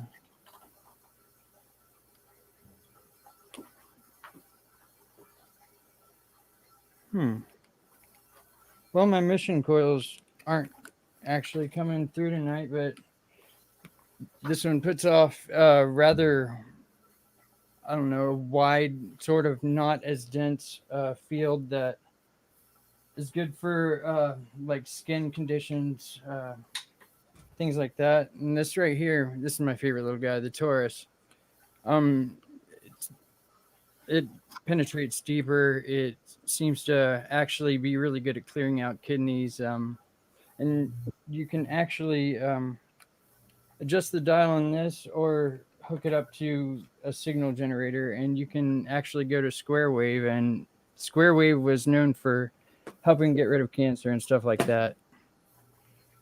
So like Royal Rife style. Say what? Like Royal Rife style technology. Pretty much, yeah. He's just like he figured out a lot of it's like a combination between what Rodin and Rife and like little bits Tesla thoughts in there. I don't know. It's just the guy everyone seemed to go with in Russia. Like his Okay, gotcha. I mean, I think I've seen a little bit, and it was one that I had to go back and look more into when I had time. And YouTube, give me back my main channel where I have everything saved, you freaking arseholes. I don't put out pornography, you slandering fools. Anywho. Like they actually use his PEMF devices at the Olympics whenever they participate, believe it or not. I would believe that. Yeah, I guess they've done it since like the 50s, 60s, 70s. Some I don't know. Whenever USSR was getting ready to fall, I'm bad with numbers. 80s, 90s, a little bit after the 90s. Is there any way I can share screen and let people see some of the crazy buildings in this Yeah, backwards town? At the bottom, there's a tab that says Share Screen. You hit that, you select the window that you want, and then you'll bring it up, and I can add it in. And or Cambell when Cambell does return, but I think he's probably feeding or petting or taking care of Kitty right now. Kitty, kitty, kitty, kitty. All right, how do I switch the screens now? You got to do the share screen thingy. All right. Middle bottom of all of the options. Oh, there you go. Screen. There you go.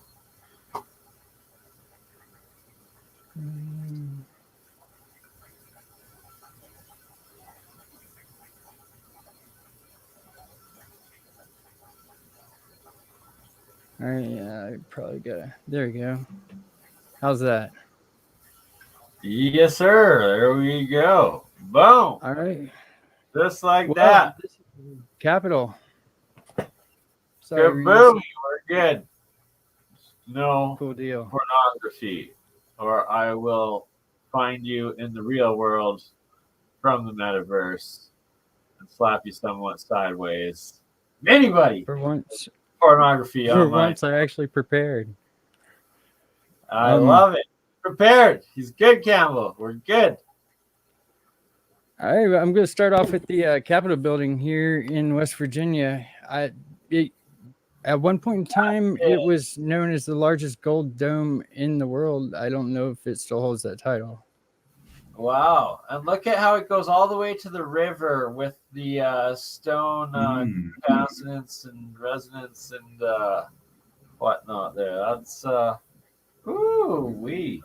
Oh, nice. Yeah, I'm not going to deal with all that. However, let's see. There's all sorts of buildings in the complex. Oh, that's the game Fallout 76. There's a good sprawled out view.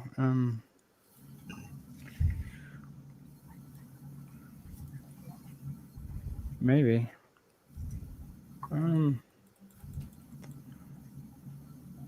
Yeah.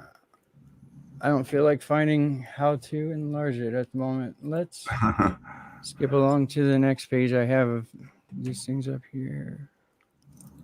But no, this Georgia. Whoa, how'd I get on Pinterest?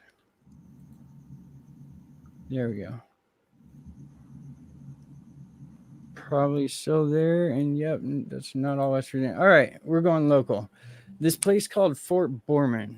I haven't been able to find any pictures of how it used to be. It was like illegal to walk on the grounds before they redid it into a park. And this is the best picture I could get. And now, have you been there on Google Earth?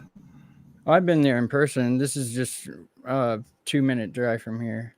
But like I was too young whenever they switched it to a park, and for some reason all the adults remember partying there but can't tell me a single thing about it like when they were younger.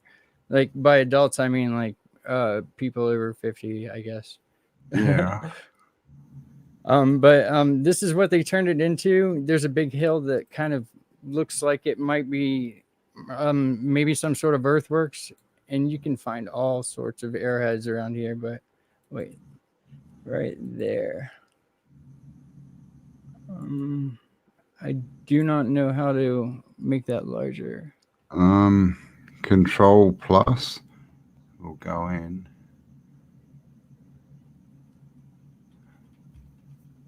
But that right there, I was told that there's a military base. If you go down the back of this hill, circle this weird, like, it's like an overhang that you got to kind of walk with your back to the wall. And then there's some woods, and people say that there's a military base that goes 2 or 3 levels down, but they can't get past the first one where they used to drink when they were younger. I don't know. Like how they used to go in underground. Yeah, right. Yeah, but that's a giant hill. Let's see. Let me get a better view of that hill. Here's the park from above. And that's all hillside there. And that's the river there. And Blennerhassett Island. My pretty sure it's my family's legacy, but I don't know if that's all myth in my family or not. Like Aaron Burr used to be famous for treason and shooting Alexander Hamilton in a famous duel. I'm sure he had other important parts, but he owned half of Blennerhassett Island, and like it's named after Harmon Blennerhassett, but it's just strange. The whole story just has him being the only one guilty of anything when the other guy owned half of the army that occupied it. And I don't think there's enough people to really stress the United States Army out. Let's see. So whereabouts in America is this? In the US? The Ohio River. Are you familiar with Snake Mound or Serpent Mound? I am. I don't know exactly where it is, but I'm familiar with it. Let me start with. Are we talking like northeast sort of area? The western half of Virginia, like that tends to be, that whole area tends to have a lot more architecture than the rest of the country for some reason, and in better condition. It's actually a bunch of abandoned coal cities, and well, along the river, it's kind of sharing in what Ohio's got, and like there's a lot of mounds, there's a lot of, I'd say mud flooded, possibly like Victorian style, 150 plus year old places, and they have a, because that's up near go ahead. Like the Norumbega kind of region and all that kind of stuff. Oh, yeah, this is a little ways away from me. I wish it wasn't, but it's a couple hours away. Let's see, what was I doing here? Oh, Aaron, man, what I... Oh. Is that me? I don't know. It's gone now. See what? We all good? Bernie can hear you. Bernie's talking away. Bernie, you're on mute. Where are you? Yeah, you've muted yourself. How do I turn that off? Unmute. How about now? How about now? Yep, Okay. can hear you now. Yep. Okay, sorry about that. Oh, you're on a different camera now. Okay, gotcha. All right, now I'm back. All right.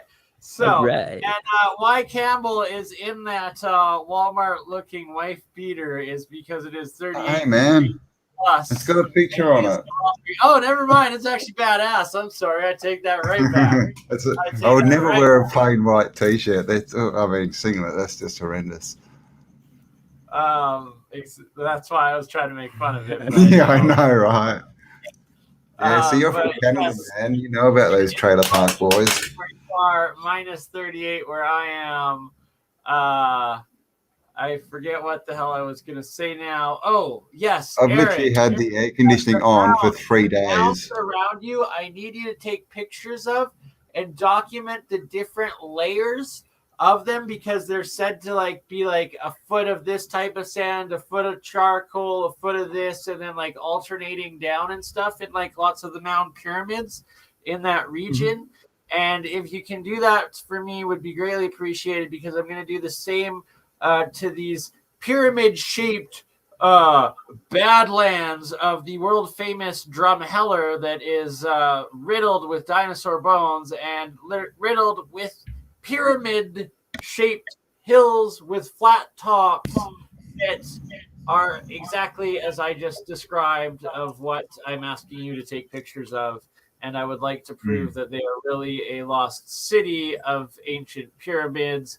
And geologically speaking, there shouldn't be feet of these charcoal layers. That's proof of construction, not proof of the actual only charcoal layer, which should be 1 to 6 inches and several meters down across.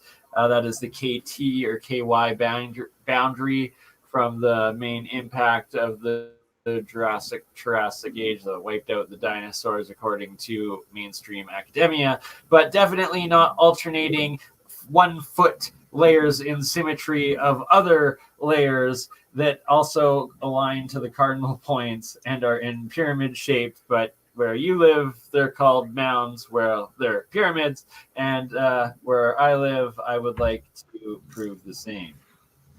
Oh, Drumheller is no scam. I'm there all the time. I live close by, and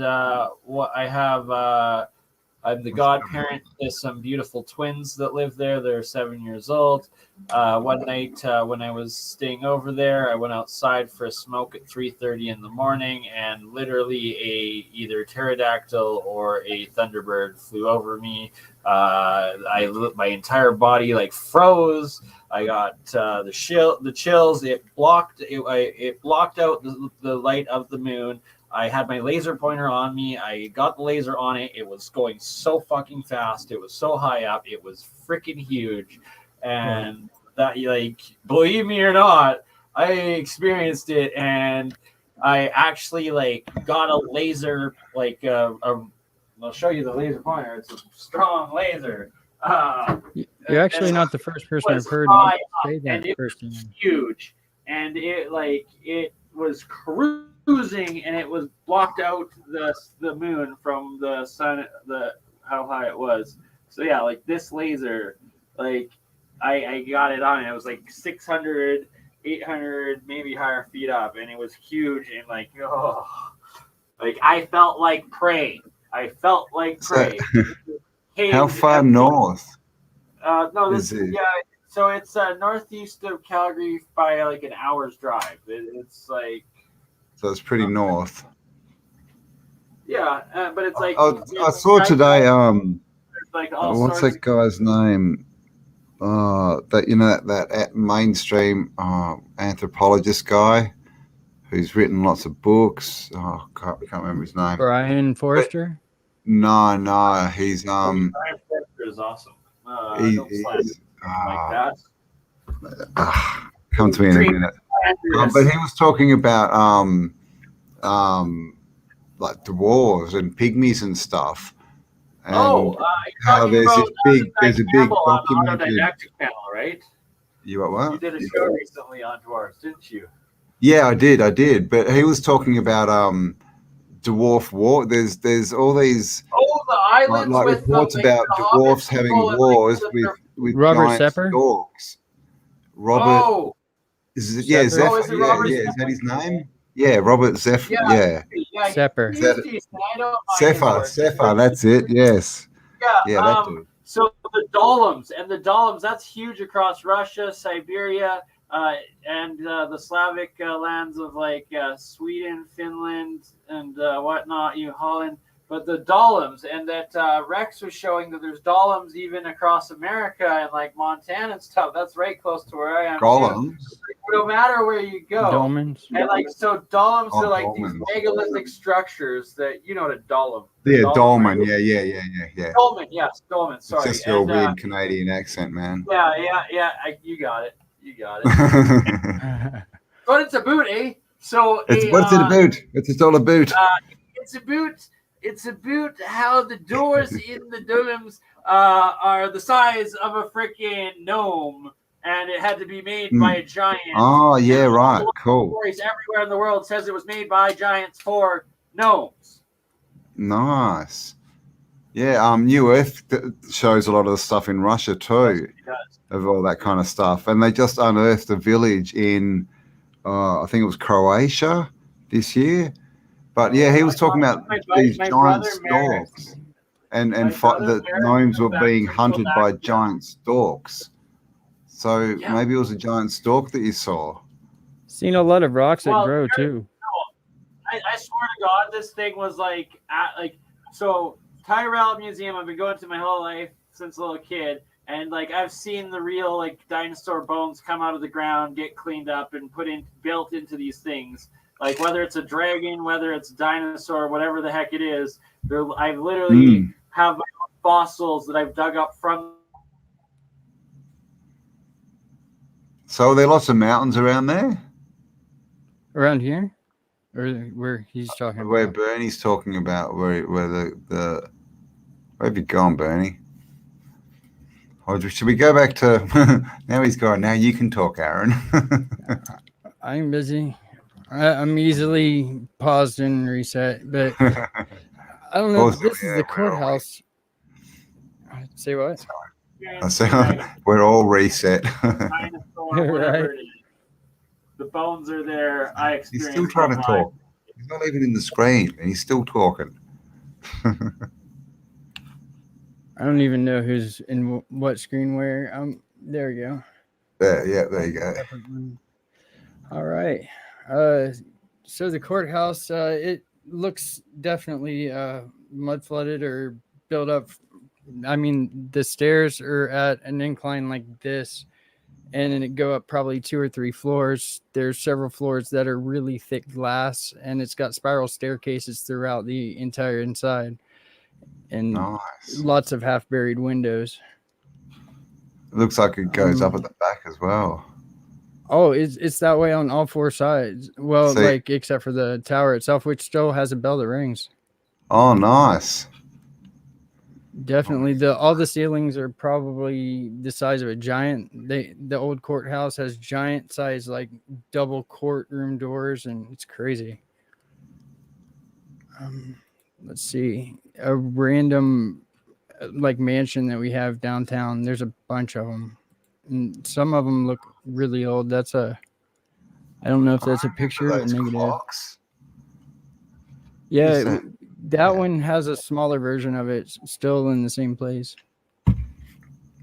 A small, yeah. Well, that one's pretty big.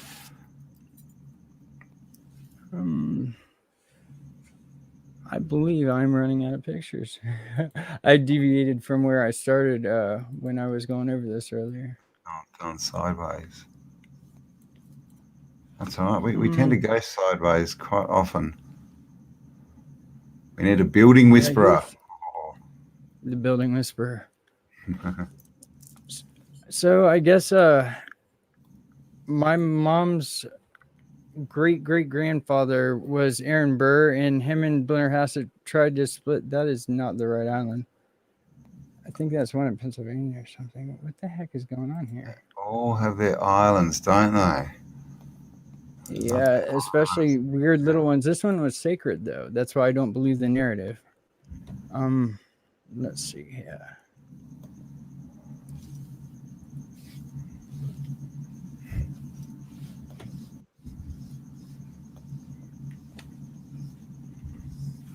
All right, so this is roughly where I live, and this is the confluence of the Ohio River and the Little Kanawha River, where one feeds into the other. And I imagine a star fort being in this general area, and that's probably where Fort Borman got its name. But I mean, it's been so important for different things, especially the Civil War, where we had these troop of people that were trained to basically like fight against both sides, north and south, to keep the wounded and dying that were on the hillside roughly right there, basically alive. It was a giant tent hospital, and we were trained by Native Americans called the Moccasin Warriors, I guess.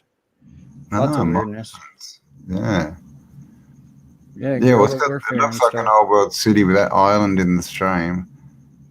Well, the Native Americans considered it sacred for some reason, and I think that's related directly to why, like, say, my ancestor just got straight up treason, and he got away with shooting the vice president, and they didn't care, and so he raised a small militia on this small island, and then him and the guy that, I guess, half owns it, half figured up the plan, must have rolled on my ancestor or whatever, because the island's named after him and it's a state park now. But I'm still trying to figure that one out. He shot the president, the vice president. See, this is the thing: is what year, what time frame was this? Alexander Hamilton was the vice president, so 50s. The 18 either early or like pre-Civil War, 1800s, maybe post-Civil War. I don't know. What was the Civil War, right?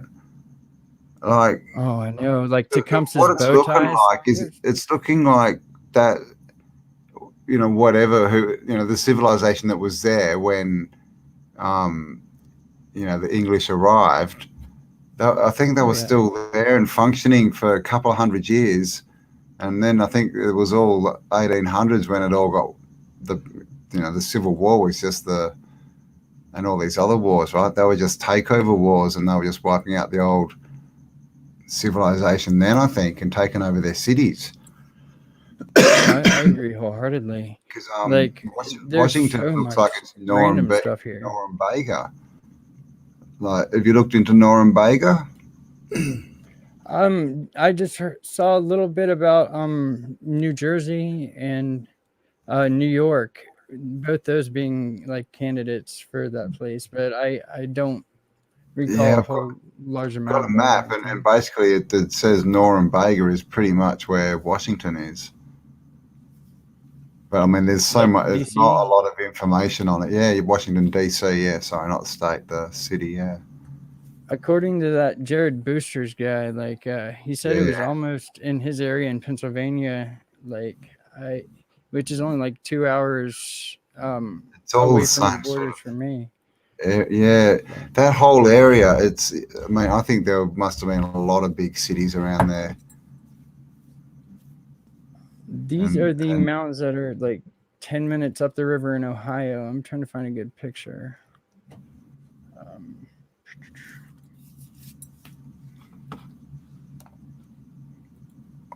There's the cemetery. This is like pretty much downtown Marietta, Ohio. You can walk right up to this. This is probably the only one I might get to do a little unofficial archaeology. Excavating. Archaeology.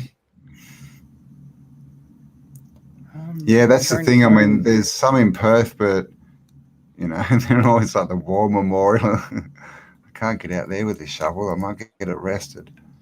But that one, looks like, yeah, you could kind of get in behind it somewhere and have a bit of a dig. And anyone in the chat, if there's any of these funny mounds around you, you know, that are, you know, off the beaten track, get in and have a dig around. What'd be good would be, are they called seismic because you can take photos, can't you? Like you could get on that and literally take a sound photo of what's under the hill. Like I have a FLIR thermal camera. Thermal, are they called seismic? Oh, yeah, they're called seismograph. No. I was thinking radar, like sonar. Oh, sonar, yeah, that's probably more like it. Yep, sonar, that'd be more like it. So yeah, sending bouncing like sound that. waves down there. I mean, if you're trying to get like dirt layers without being illegal, the thermal might help if it's different materials holding different amounts of heat. Okay, yeah. I don't know. This is a place I have yet to go to. A friend of mine went through and took a bunch of pictures. And I guess it's called Volcano. It's out up the interstate. There's an old German church. It's like from the late early 1800s.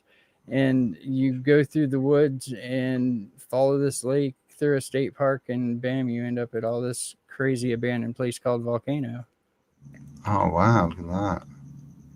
And there's places off the beaten path that aren't well documented that my friends have been to, but I'm waiting for them to get the time to take me there. Nice. There's so much of this stuff. It's just everywhere. Walls, especially in West Virginia. People just kind of aren't really that curious. I don't know. A lot of rednecks like to work and don't question things. I've noticed anyway. They're having too much fun, right? It's almost heaven, West Virginia. Yeah, and sometimes. Come on, that's what John Denver said, man. We have had more Mothman sightings than any other place in the state. Like, is that Mothman? Is that region as well? Is it? It's down south, technically. Like, what was it? Like Ravenswood or Silverton? I don't know. Anyway, it's south. Yeah. Like, sorry. I mean, that could be the same as what burnt. Is it all one phenomena? The Mothman and.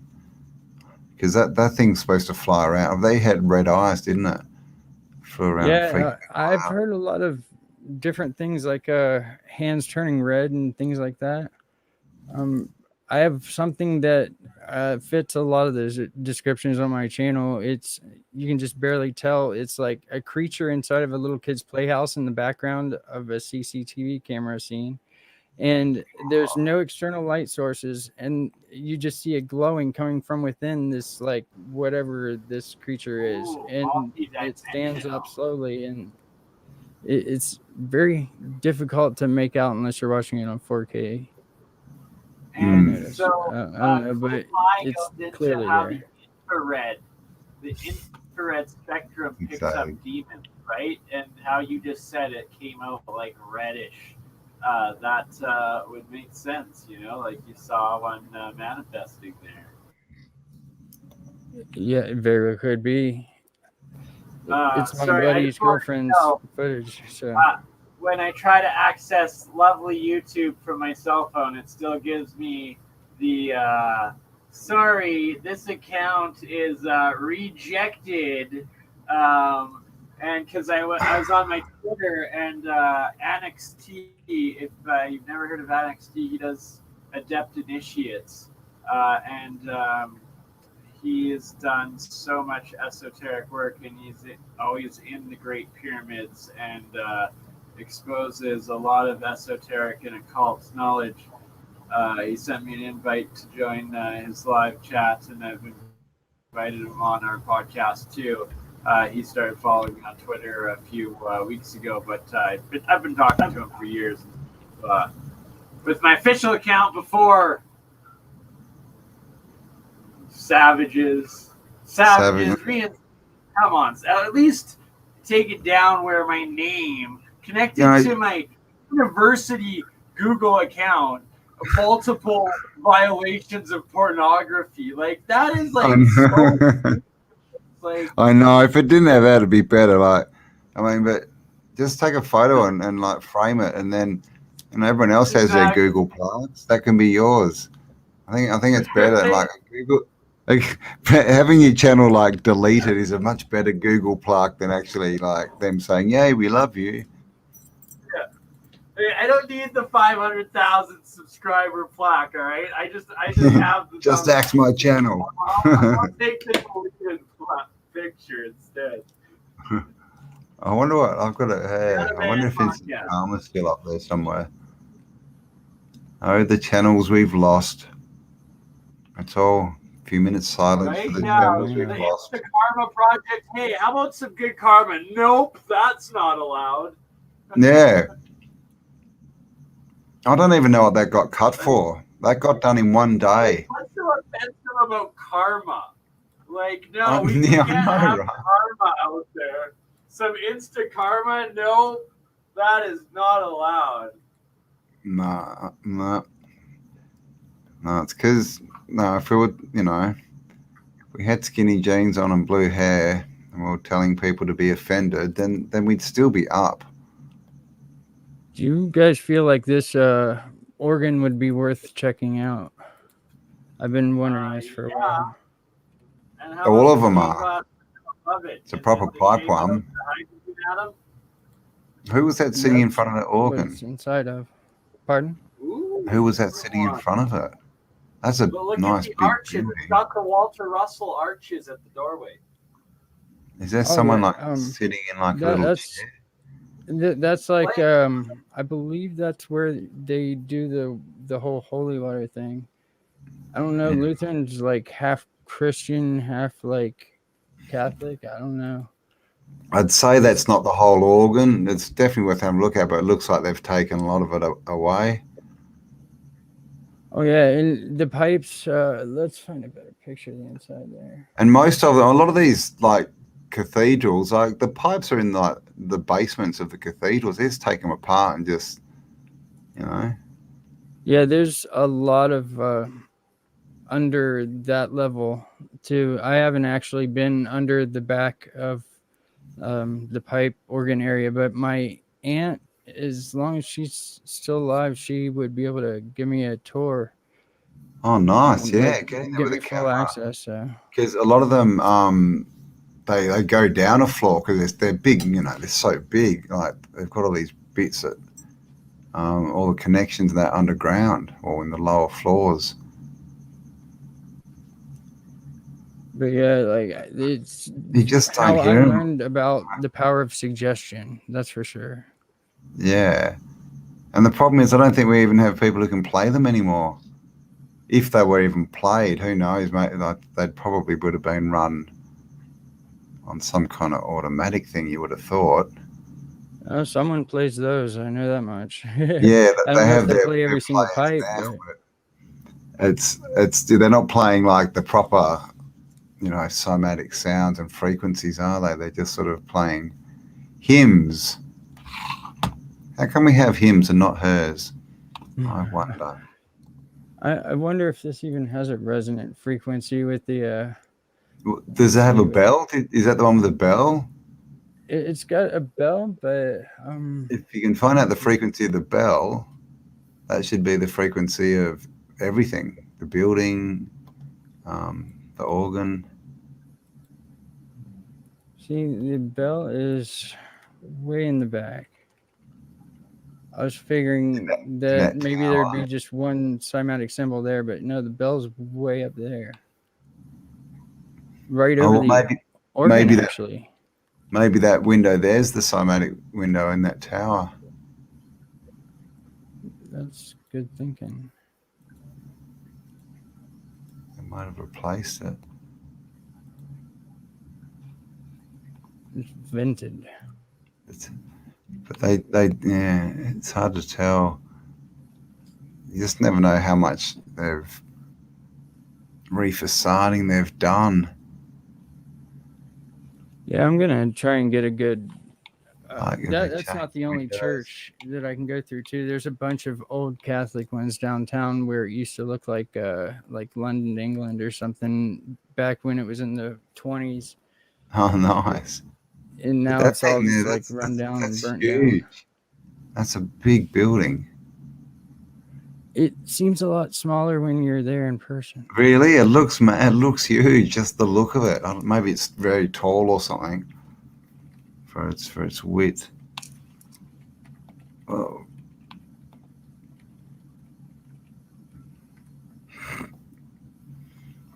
My first teachers were nuns.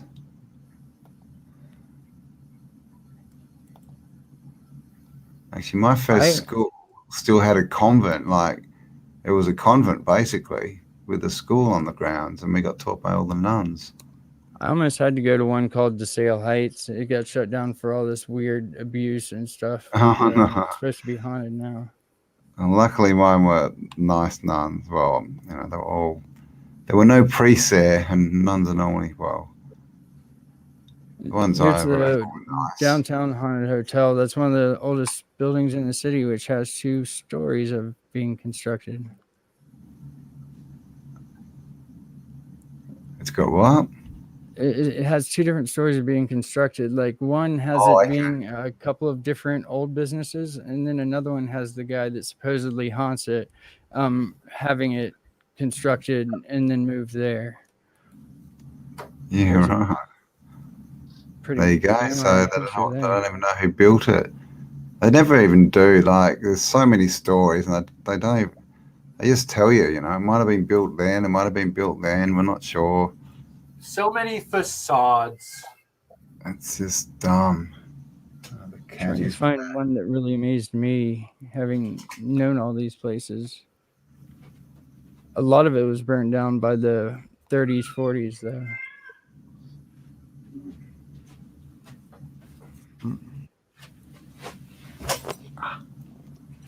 Oh, walking Axel, where's your pups?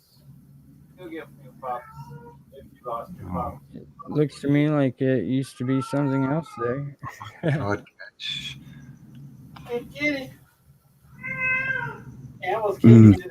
My cat's But going every off. single one. Oh, wow. I might jump off actually because it's, oh my God, it's 10 to 1. How did that happen? I thought it was like 9 o'clock when I got on. Walking Axel. I just don't know what's happening with time these days. It's at least 7 minutes faster than normal in a day's time. It's weird. So 3 hours 46 minutes you've been going, Burn. 98 people watching.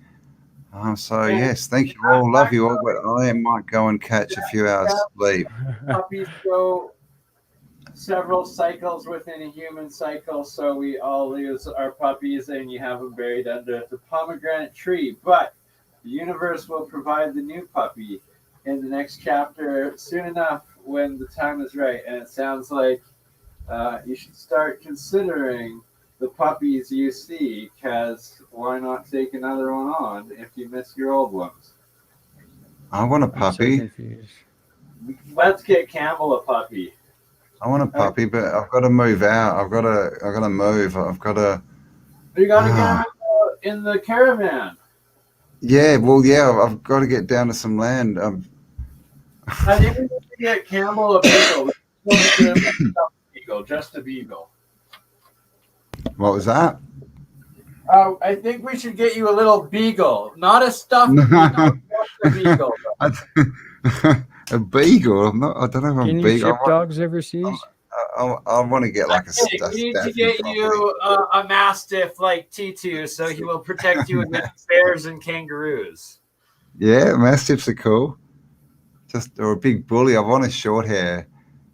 Just so I don't have to clean up after. T2 is a short hair. He can't go outside. Big, strong dogly dog. My dog escaped. He wasn't here. Dogly dog. But yeah, I need to move, but I've only got one hand, so if any, you know, I need helps. But oh well, I'll get there. I need someone who can drive a manual bus. I thought you have 2 like 20-year-old sons. Yeah, well, yeah, one's got a girlfriend and stuff. Oh, they're at the age where neither of them can drive a they can't drive a manual either. Oh, well, hello. And the land's like 2 hours away, so I just need to get. I'm just gonna have to do it. I think bite the bullet. I just don't want to be stuck, get stuck there. I'm gonna have to buy a manual car so I can drive one-handed, I think. Stage one of those flash something or others, and just have a bunch of random people dance all your stuff into place. Yeah, that sounds like fun. Did you eat your baby? Is that from something? I'll just have a big weekend, and everyone can just move stuff for me. Exactly. I'll just sit there and watch them and make a fire or something. Something like that. All right. I think I'm dribbling, so I'm going to go to sleep, and tomorrow it will be another day. So have an awesome time. Have fun on the stream. Thanks for everyone for joining, and I'll talk to you all soon. Definitely, brother. Thanks for joining in. Aaron, if you want to continue on with what you're presenting there. Sure. I was thinking there might be something interesting we could pull from the background to talk about, but I did, but it was going somewhere. I just was sitting here so long waiting that I don't remember where it was going. Do we ever know where it is going? We just know it's going. And Didn't know where we were going, but wherever we went, there we were. Exactly. All right. That is one green of the grasshopper. You just roll Say with what? it. All right. Let's see. I feel like, I don't know. I like holding this petrified wood from Arizona right here. It reminds me that anything can be turned to rock. And I liked what I was hearing about the gold earlier. Is it really easy to get gold all by itself like that? Like, what's the word I'm looking for? Like monoatomic state? Or just not ore? That plasma monoatomic crystalline hyperdimensional transmutation. Can I shove it in a microwave and make it in that form? That's what, yes, that's what we should be doing, is showing a little bit of John Hutchinson's work, because that is exactly what he does. Really? Uh-oh. Let me see here. There we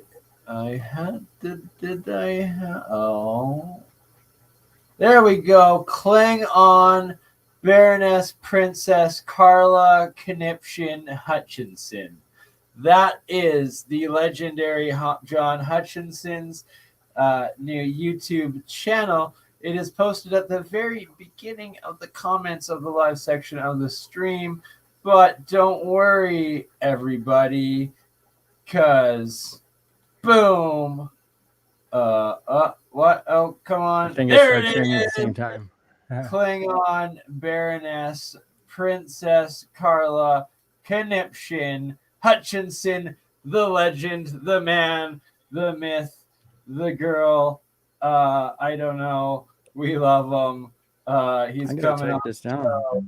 And let's see. He just did this one. My submarine Hutchinson effect got diesel. He literally just got a military submarine that he's working with now.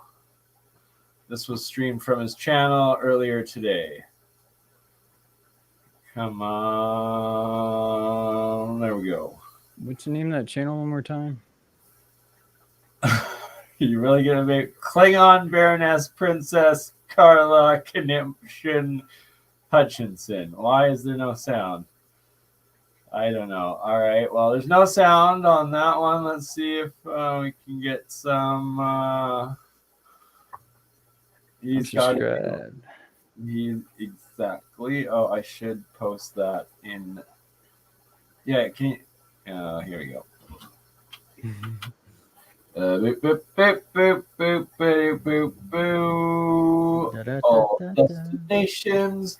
Bam, bam. There is the channel for all of you lovely souls in the live chats right now that you can do as Aaron just did and subscribe to the lovely Hutchinson, because he only has 504 subscribers. Are you sure There's 504 earlier.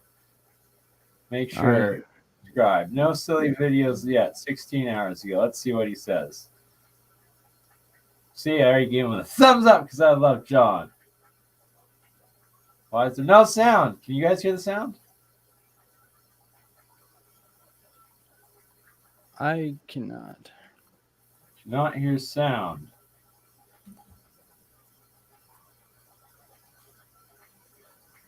I don't know why there's no sound. Let's try something different. Nope, something much the same. No, I'm kidding.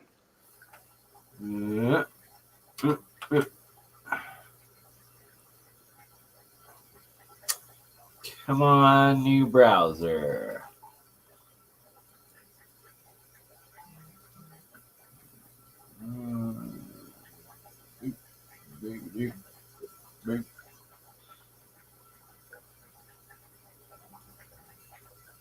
Well, Let's that see. may have been because mine was still trying to share. Have you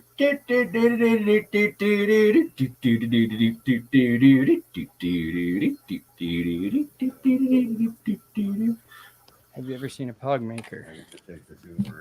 Is it sound?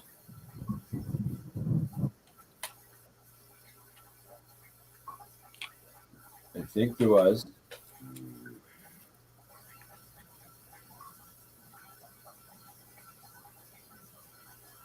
What a trip.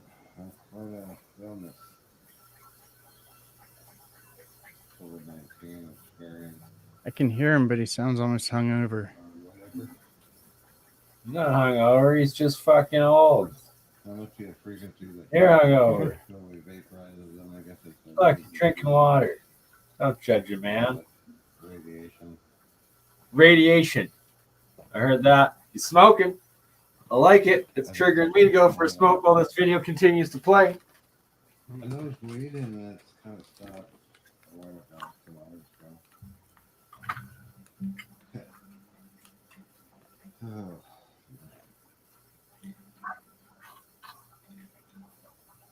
But I stored a submarine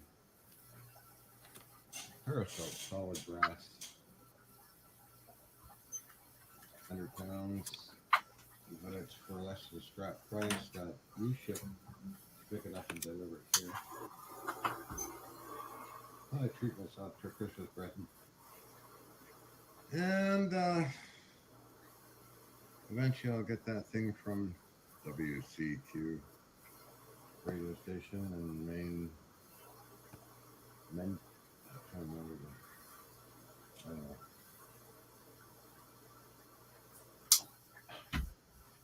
Come on, Maine. It's the very end of Maine in the United States. Then I was doing a trip to the scrapyard, getting high voltage components and other goodies.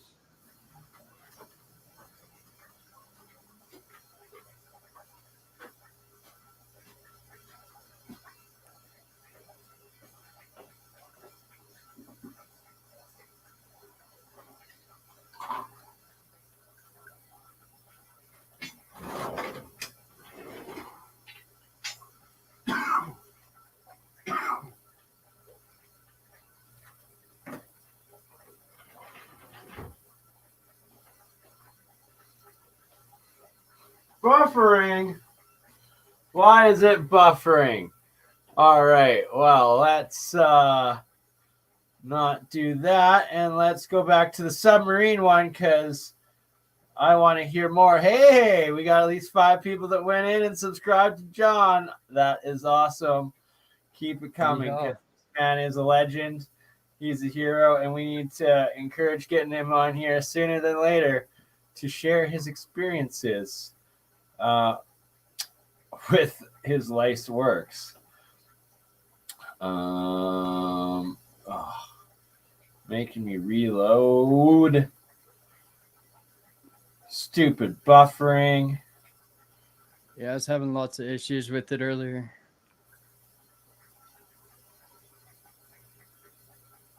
All right, let's hear what he has to say with the Diesel Hutchinson. It's videoing. Well, let me have it so I can share it with you in the video. Yeah, there you go. All right, so we are in the control room Yes. And then of the USS Drum. And nobody else here. No. You got the green lights on there? Yes. Everything's got to go, Captain. We are. Okay, well, we're trying to get there, but I don't see Video's only 1 day old, by the way. Engine's running. I don't think any engines are running. What the heck? What? I think we better check out the engine I room, just John. bought this thing. You just bought this thing? I don't think you got it. You forgot to gas it up, okay? Okay. All right.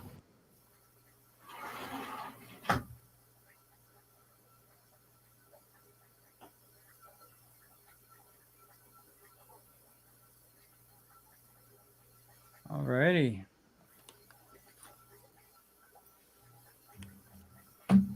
So, see what I can do.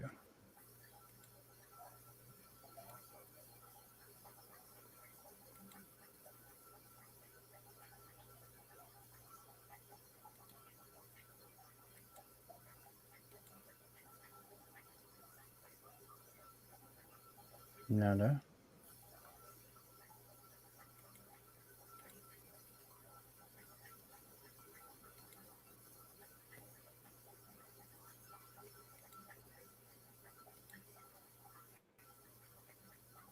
Hey, Bernie.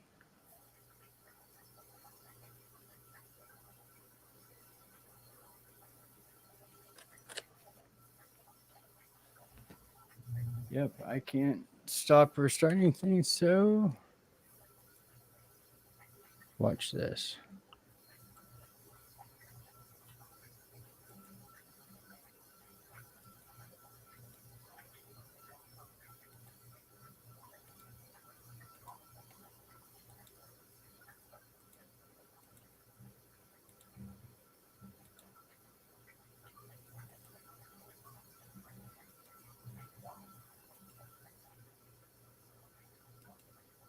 Come on.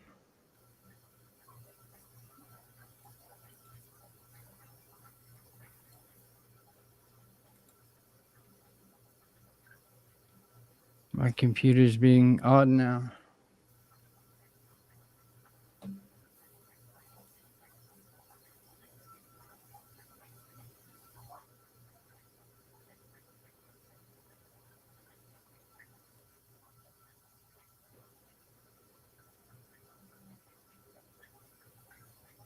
Oh, Bernie.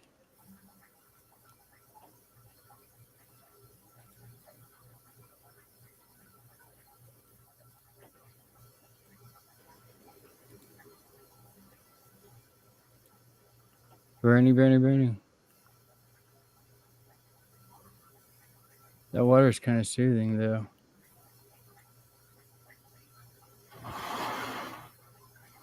There you are.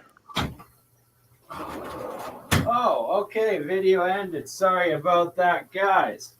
I got lost in Twitterverse. I have to show here. Twitterverse is I'm blowing up on Twitter. I am. This is live to Twitter as well and saved on Twitter. And Twitter. This is Shadow Banned Podcast because it's like Twitter won't let me follow anyone back or follow anyone now all of a sudden. And I'm being added by, see Jack here. Thank you for the follow. You'll be the first that I try to follow back. That is CEO of Femex.com, one of the largest crypto trading platforms on the world. I appreciate the follow. And then, you go, I go, and it's not a matter of like, oops, here, let's see. Because then it's like the cryptoverse really loves me. We got some more, the ape guys, lots following. I can't follow back. Solana people following me can't follow back. And then like the UFO, the UAP peoples, I love you. I support, like, thank you for the support. I will follow you back when Twitter allows me to, but see, it's like I try to do it and it goes, oh, sorry, limit reached. You can't follow more people, even though you all are following. So thank you. And I do love Twitter. I do love YouTube. I do love Facebook. I don't love the shadow banning. I'm not sure if I'm following you on Twitter. No, you weirdo. That was loud. I can be like T-Pain now. There we go. That one's much. Go. Got Aaron in the house. I prefer that over Fester. Fester just creeps me right out. I'm sorry. Does this creep you?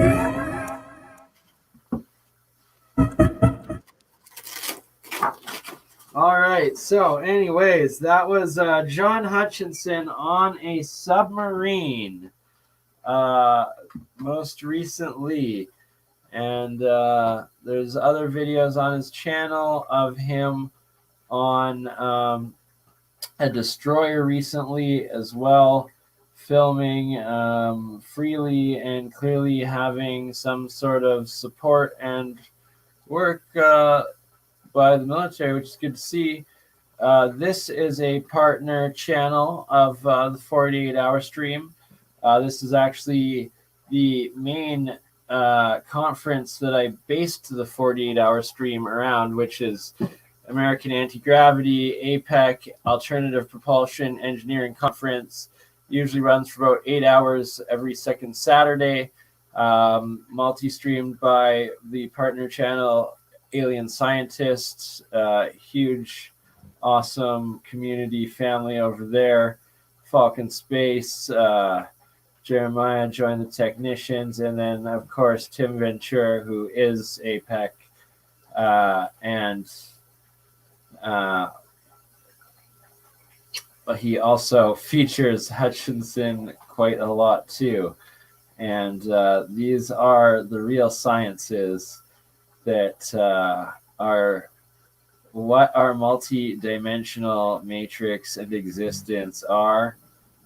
Here, let's play this one from a year ago of the Roshan and Godin verification of the Searle generator. So, like,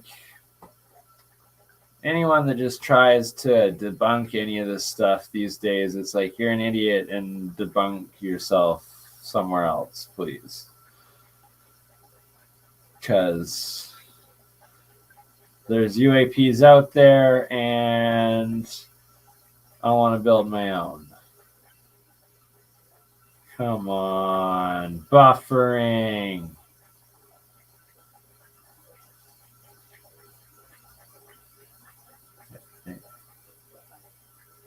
There we go. Кроме того, российскими физиками-испытателями Сергеем Годиным и Владимиром Рощиным получены результаты эксперимента, в котором вес их опытного генератора уменьшался, если ротор генератора вращался по часовой стрелке, а если вращался против часовой стрелки, его вес увеличивался.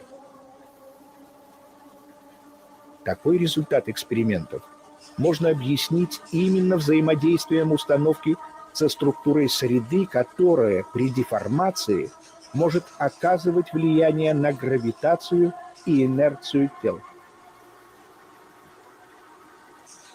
Я, кажется, слышал, как улетел один магнит, а потом второй. Опыты продолжаются. Необходимы более тщательные исследования в этом. APEC. All right. Anyways, APEC, I stream on my channel, AlienScientist streams. This is an amazing, amazing man, Jeremy Reese.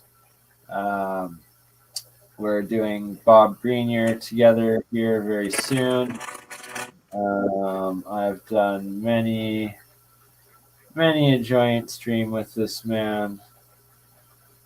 Somewhere in here, maybe. I'm gonna have to catch up on his work. I'm not familiar. Yeah.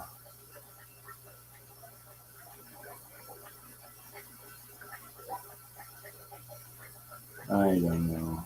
I don't even know. I'm tired. I love I'm getting everybody. there. I think it is time to go sleep because it's 10 in the morning and I need a nap. And Yeah, I'm about love to you say. all. We are at 4 hours and 10 minutes. I'm gonna call it. Happy holidays, everybody. I'm still going to be trying to do the Metaverse and New Year's party coming up in a few days. Probably catch me on live stream tonight with Project Moongold. And yeah, it is going to be a next level 2022 coming to you. One love, everybody. See